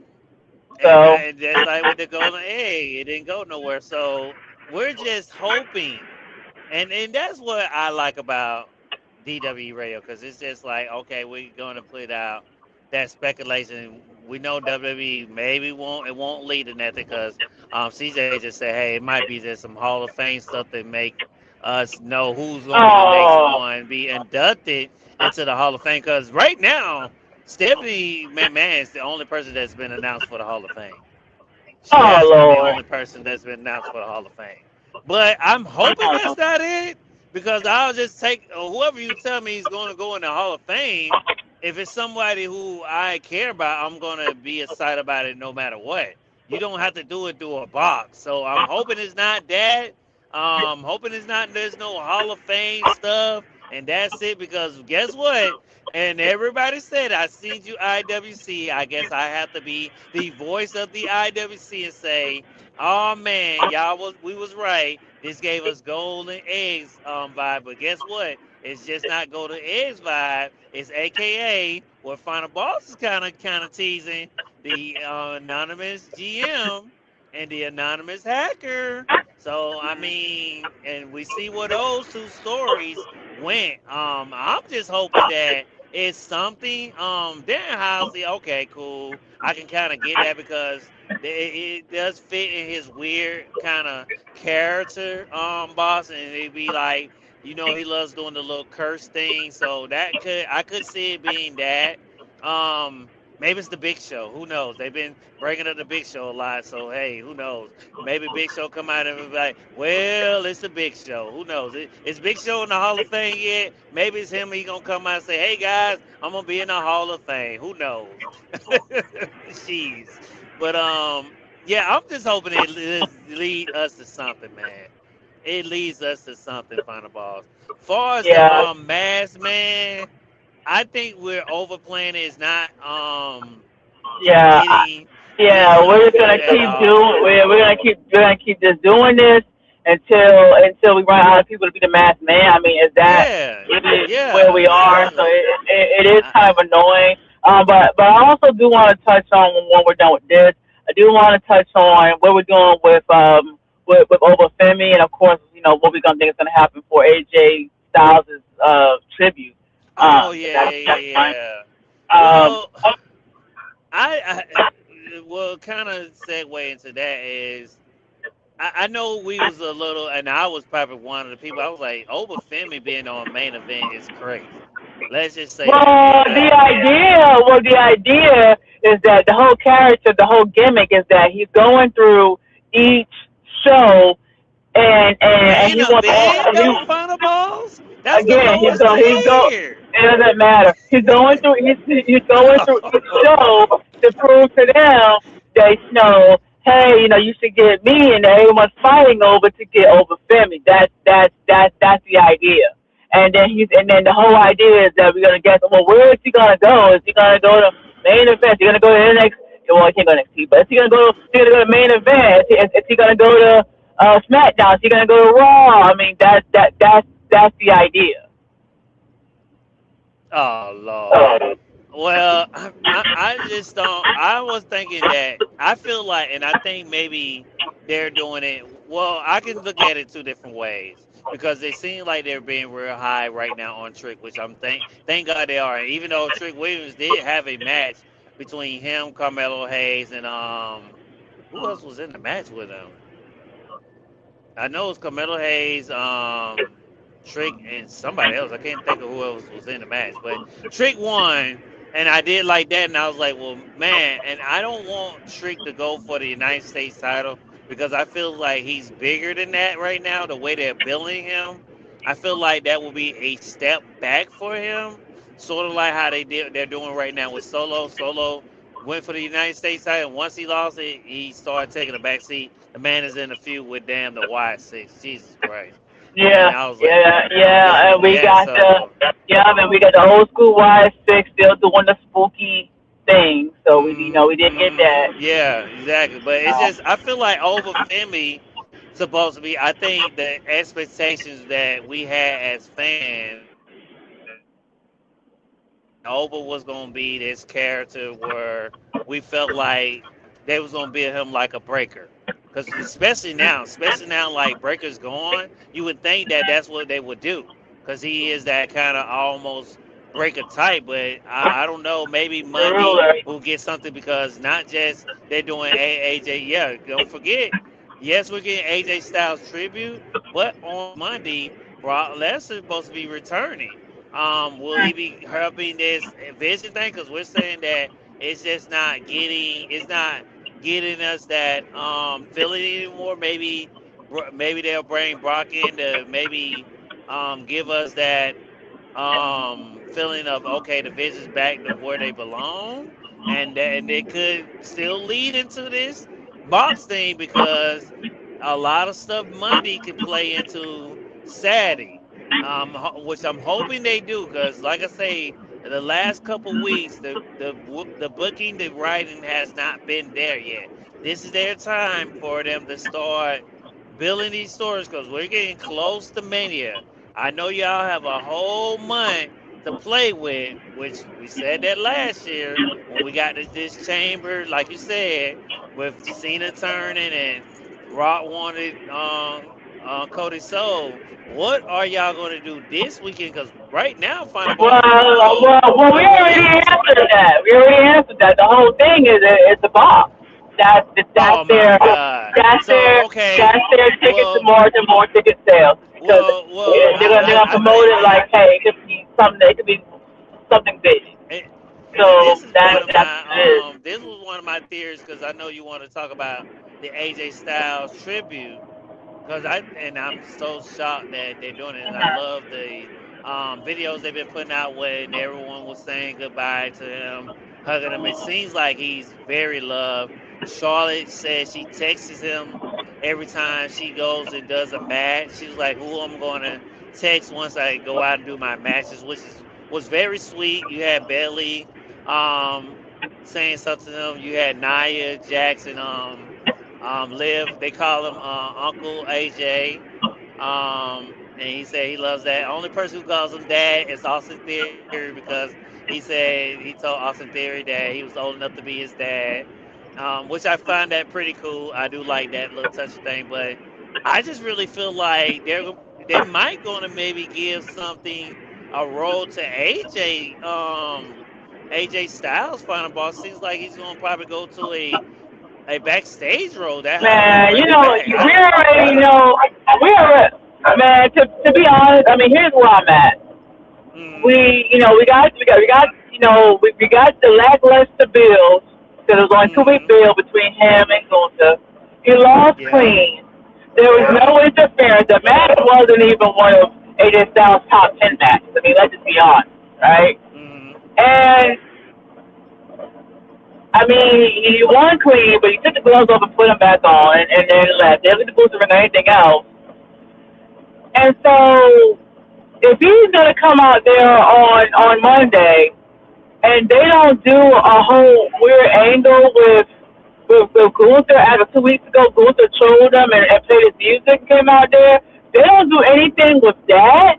Then why would they do it? They should have been did the tribute then. They should have did the Yeah, tribute the week yeah, after. Why yeah. are you I doing it agree. now if they're not gonna I do agree. anything with him and Well, Gunther? It has I to don't, be. I don't, I don't think it's gonna be something with him and Gunther. I think something maybe happened with him and Brock Lesnar. Maybe, cause maybe Oh that's why God. Brock. I'm just saying maybe. I don't know because you might get something a weird angle maybe there. I don't know, but I just think he's gonna go to a like. I don't even think that's gonna happen. Final ball. I think they just try to find him a weird backstage role, or this might play into the your And not brother even is that. thing. And then even if for whatever reason they couldn't do the tribute right away, they could have at least started to announce the tribute right after that and just took every 2 weeks from now. Like, oh, okay. But I find it weird that you're putting it this far out. You're putting it on the Go Home show chamber.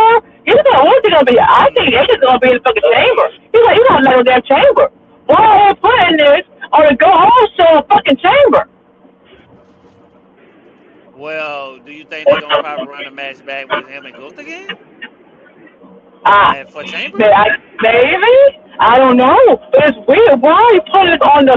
Do you know this is the last I don't PLE? know. I don't This is the know. last PLE before WrestleMania, isn't it?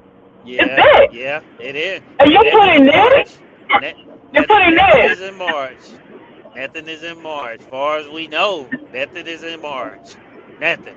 Yeah, why are you Cause right, putting. They could have put this. They could have put this on last week's show. Why are you putting it on the Go Home show for freaking chamber?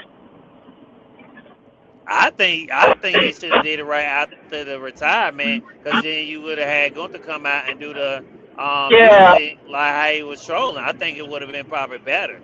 I just think it's Yeah. on something weird. I do agree with you. Something weird may happen. I don't think Gunther has a match at Chamber, but I think running it back won't do no due diligence. Final ball. I'm just gonna be honest, cause the Yeah, match because you wasn't lost that clean. good. That's Yeah, the yeah, he problem. You lost. lost Yeah, clean. well, he lost clean, and what me and you both said, because once we got done watching the match, we was like, that wasn't a AJ Styles type Caliber of match. Yeah. match. Yeah, caliber Man, match. We hell, the we match was that gonna he had probably with John Cena was way better. man. Well, I think and this goes into a lot of things that we talk about here on DWE Radio is it's the chemistry between two wrestlers. I mean, think about it. As Correct. much as everybody hate the Roman and Seth, they have great chemistry together. We will see the chemistry between him and Punk. Because I will finally get to see them one on one. I'm pretty sure they will probably have some great history. Roman and John Cena. John has had a couple people that he got in the ring with, and we was like, "Oh man, this is a good match." Hey, Kevin Owens and John, but Mm-hmm. Gunther hasn't found that person yet. We haven't found that person for Gunther, and I think that's why they're doing this career gimmick. But for AJ to come back and do another match, what does that say for Gunther's gimmick?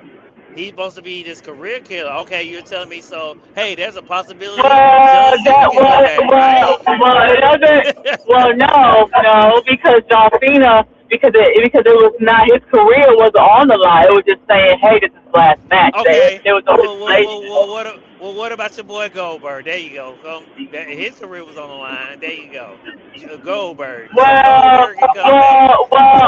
no, because he said it was a retirement match, to God start with. damn it. And the only thing he said was when he went on an interview, well, he was like, well, what if you win? Well, that's interesting, isn't it? But it was a retirement match. So we had these stipulations already going in where Mm, AJ's like, hey, if you win, just stay. But you might stay a whole, you might just stay and do a whole tour. Mhm. If you lose, you're gone. Like that was the good. Mhm. Those not Yeah. stipulations Yeah. for Goldberg and Cena. That was gonna be the last regardless. Now with Goldberg, it could be argued that hey, if he would have won, then they would have did probably one more match. So maybe we could argue that, but. I mean, we knew coming in it was going to be a retirement match. Like, we knew they were going to retire anyway. So, so there's a thing. But my whole thing with it is like, hey, you're doing it on the go home show of the last few before WrestleMania. Gunther is still there. He showed you 2 weeks ago. So I guess they're doing something again with him and Gunther. Now you're gonna say, well, Katja, does that add? Well, it doesn't matter how many matches you have. At the end of the day, the outcome is still the same. He's still going to retire you. And he can go ahead and he can say, hey, well, I retired you. You couldn't stay away. You couldn't keep home. You just couldn't help yourself. That was part of his whole promo, and then have that one good match. It'll probably be a match with a really good stipulation. Maybe it'll be those qualifications match or something along those lines. And then Gunther will win again, and they'll be actually a really good match, and then they'll put the nail in it good. So it doesn't really hurt the character. Yeah, I can see them doing that. I can see them doing that. Yeah, and then if AJ Yeah, actually I loses, can and see when them AJ doing that. actually loses It, this time, it helps AJ on the way out because they'll give him like, hey, yeah, he lost his tire, but it was because of some mishap, interference, or some slip, or slip of because it was a weird stipulation, and it also keeps Gunther's character. So yeah. yeah. Yeah, it'll be really interesting on what they're gonna do. I didn't think about it like that because I didn't think about we might do something weird because it's close to Chamber. But my biggest thing is you run another match back. What does that do for this career killer gimmick? I mean, maybe they're done with it because they're like, oh, it's not getting over like the legend killer. Maybe they're just like, oh man, it's not getting over. Well, hey, So well, hey, let's just bring AJ back and do it again. my whole thing is, hey, I consider like, hey, it's not going to affect him because he's still, at the end of the day, the outcome is still the same. He's still going to retire you. It's just AJ not Yeah, keeping his yeah, promise yeah, of being yeah, retired. yeah, So, yeah. Unless they want to run it back like that and say that, I mean, they can do it like that. I want they like I say they have to tell that story. They are going to be in Atlanta. Monday. yeah. It does seem like they wanted to be a stacked show because Jay say, hey, she's gonna be there. Brock is Yeah, gonna be there, yeah, and AJ's gonna be there. they So threw a whole bunch seems of like people this out. go home Yeah, show that's what Monday's gonna be was pretty for. big. Yeah.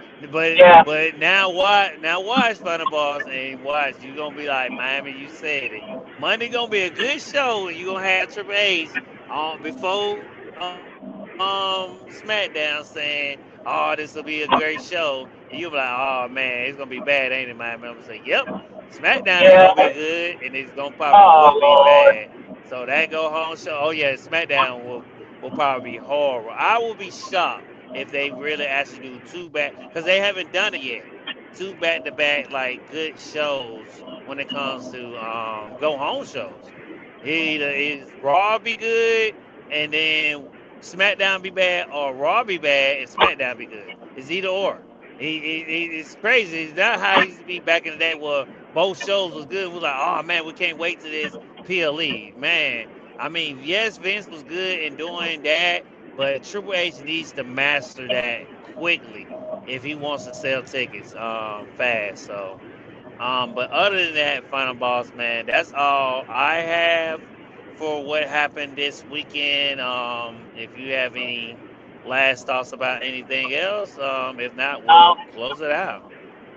no, nope. I think we're good, and hey, we'll see what happens on Monday. So, Yeah, we'll definitely see what happens on Monday, and Friday, guys. We will not be live next Saturday, so please join us on DWE underscore watch underscore alone on Twitch. We will be doing our very first, like I say, we supposed to did one for Rumble, but things got tied up, but by Elimination Chamber being late, we'll definitely do a PLE for Chamber. Can't wait till you guys join us for that over there on Twitch. Give us a subscribe on YouTube. That's Talk It Up Podcast on YouTube. That's the new name for our YouTube name on YouTube. So please go for subscribe to us on YouTube. Give me a follow on X. That's Miami the Great 305. Give my beautiful co-host, who's always here with me, Unseen Bling, who's here with me in the studio, to give us this Hey, great debate. And yeah, please, all you gotta do is send her some nails and makeup videos, and she'll be your friend for life. that's Because true. And money. and money, yeah, send her some money. She'll be your friend for life now, y'all. Hey, that's a little inside for Yeah. y'all. But please give her a follow on her page.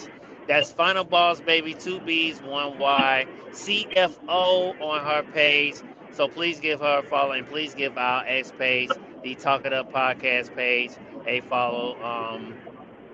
You see our new logo on there, but it is still the Talk It Up podcast page there.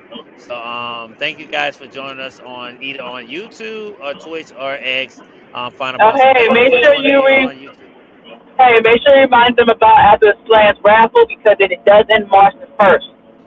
Yes, I'm trying. I was trying to upload. I don't think it's letting me do it on my phone. I have to do it through the computer. But yes, please do not forget to do After Slams raffle. We cannot show the commercial because I guess I'm on my phone and my phone doesn't want me to unload. Um, at the Slam raffle, but he has a $15 raffle that he's doing for a Intercontinental IC Championship. It's the old school one, the one that Shawn Michaels used to fight for, the one And Chris for his Jericho. bad guy. Yeah, yeah, Chris Jericho. Yeah, exactly, Chris Jericho. Hey, the Big Show had that title too. I remember seeing that one time when they did the feud between Stone Cold and Brock Lesnar back when Brock was young and he was a Paul Heyman guy. So even with Paul so it's the old WWF IC Intercontinental Championship. So if you want to get in that, all you have to do is scan the QR code. It is either on my page, it's on the Talk It Up podcast page. I will put it back pinned to our page, or it will be on After Slam's page. I'm pretty sure he still has it pinned onto his page. The last time I checked, it was on there. You could have something else on there. But like I said, if you can't find it on there, you definitely find it on the Talk It Up page. Go to the highlights if it's not on there now. Just go through the highlights. You will see on highlights where we had it pinned before, and you will see that QR code. Go scan it and go put in your $15 to win a chance to get that Intercontinental Championship from him. The raffle stops at I think Mania. I think the last one will be at Mania, and he will announce who's the new Intercontinental Champion on his podcast. So please go follow After Slam on his YouTube and his X, and follow everyone who's with DW, EVP, and all of us. So other than that, thank you guys for coming. 200 people are in here late night. This is our first late night DWE radio Yeah, it's a tonight. late night party. Yeah, yeah. Yeah, y'all go crazy. Yeah, y'all go stupid in here. Yeah, it's Oh bring on Lord. nothing. Yeah. Oh Lord. Yeah, 'cause Oh that's dark Lord. now. Yay, daddy. Yeah. Yeah. He's talking about to tell your dogs. Yeah, tell your Yeah. dogs. Go. Tell whoever you need to tell. Tell Yeah, your tell princesses, your man. friends, tell your enemies, tell your lovers, tell your friends, tell your exes, tell the person that didn't get you in there for Valentine's Day, tell the one that left you, tell everybody, god damn it. Shit. And you know what, to be honest, if you have Hmm. somebody that, broke up with you or your crush that you don't know what to say, just go ahead and just send them a link. And then when they say, hey, what is this? Just say, oh, my bad. It's automatic thing on my phone. I didn't even know. And then boom. That's how you get back in them DMs. That's how you get back in them messages. It's the oldest book in the book. The oldest book in the book. That's what's the old Well, time. damn, we about to be. I got a brand new phone. Here's my number again. Hey, here you go. So Hey, hey, we about to be out of here, guys. I know you. Everybody's probably go over watching AEW, so hope you guys are enjoying that show because I know that's on. Before we get out of collision. here, before we get out of here, always remember that success doesn't come overnight. It takes time, so always remember that you will not become successful just by sitting and waiting. Opportunity doesn't come. You have to go out and get it on your own. That I think that's my quote for today for DWE Radio Final Balls. Like I say, thank you for joining Okay. me. And we are out of here. Other than that, we'll see you guys the week after next. We will be back live to talk about some Chamber. Hopefully, Chamber's good. We'll Yeah. talk about some Raw. That The week of chamber with the Raw, that rock week of returning Raw back. rundown. Yeah, we'll Yeah. definitely hope. And if Chamber's good, y'all will definitely hear our thoughts about Chamber. But other than that, we'll see you guys that following week. If you are looking for some content throughout that, go look at our DW on Sci-Fi, Spotify. Is the link is in my bio, and also Spotify, we not will be on Spotify. Now, hold on. We on the radio. We ain't on Spotify, TV Spotify. yet. My Okay, we bad, ain't my on bad. TV. Spotify, Oh man, Spotify. we're TV. Hey, On TV. hey. We on Well, Spotify network, man. Stop we playing. got Stop DWE playing. TV, so hey, you never know. Oh Lord. Hey, shouts out to everyone. Look, we brought all the Australian stuff back. Radio, TV, for those Radio, that cassette the tape, youngest out there, A-track. that we bringing back Yeah, the old school album, Australia. Because guess what? record. We love the old school wrestling Yeah, Australian stuff. That's PDA. why we do it. Yeah, Yeah, people. TNA, exactly. Now, But not other than seeing that, that PDA. It was before we had oh, cell phones. The oh personal Lord, assistant yeah, thing. payphone, Yeah, that. payphones. Yeah, Goddamn. kids. God, no, that's a payphone. Oh, he don't know what PDA is. The personal assistant, No, you, I you, you don't should know. write down your notes. Oh, I Uh, shit, well, shit. look, Yeah. you don't know about the yellow book goddamn Yes, telephone. I do. The So yellow book and the yeah, goddamn you web pages, do. man. Stop playing. Okay, Stop playing. Stop I'm playing. making sure. Man, alright, Okay, man. okay, Alright. y'all use Alright. that test on Fireballs now. Yeah. I know As what long the as y'all phone can do book. it. Okay, gotta Yeah. make sure now. Man, I know Shouts the out to the phone Jet book, the Magazine. Western Dictionary, Okay, the goddamn, the Vibe encyclopedia. Magazine. Yeah, the Vibe magazine encyclopedia, definitely. everything.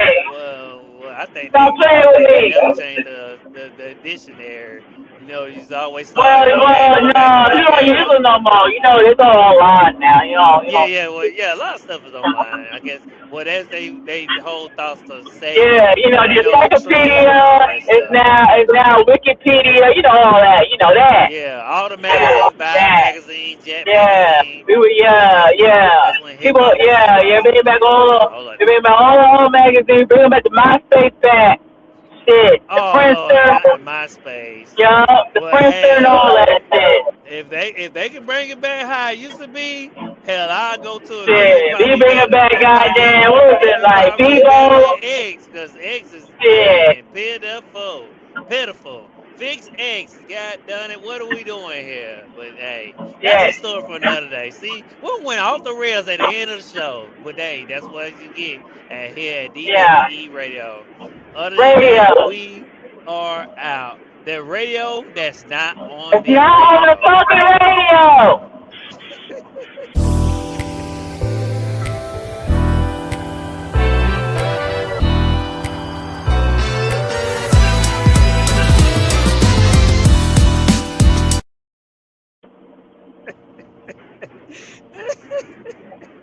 Why this nigga laughing? Be quiet in here. Oh, we still live. Oh Lord, we supposed to be eating it. Oh Lord, we back.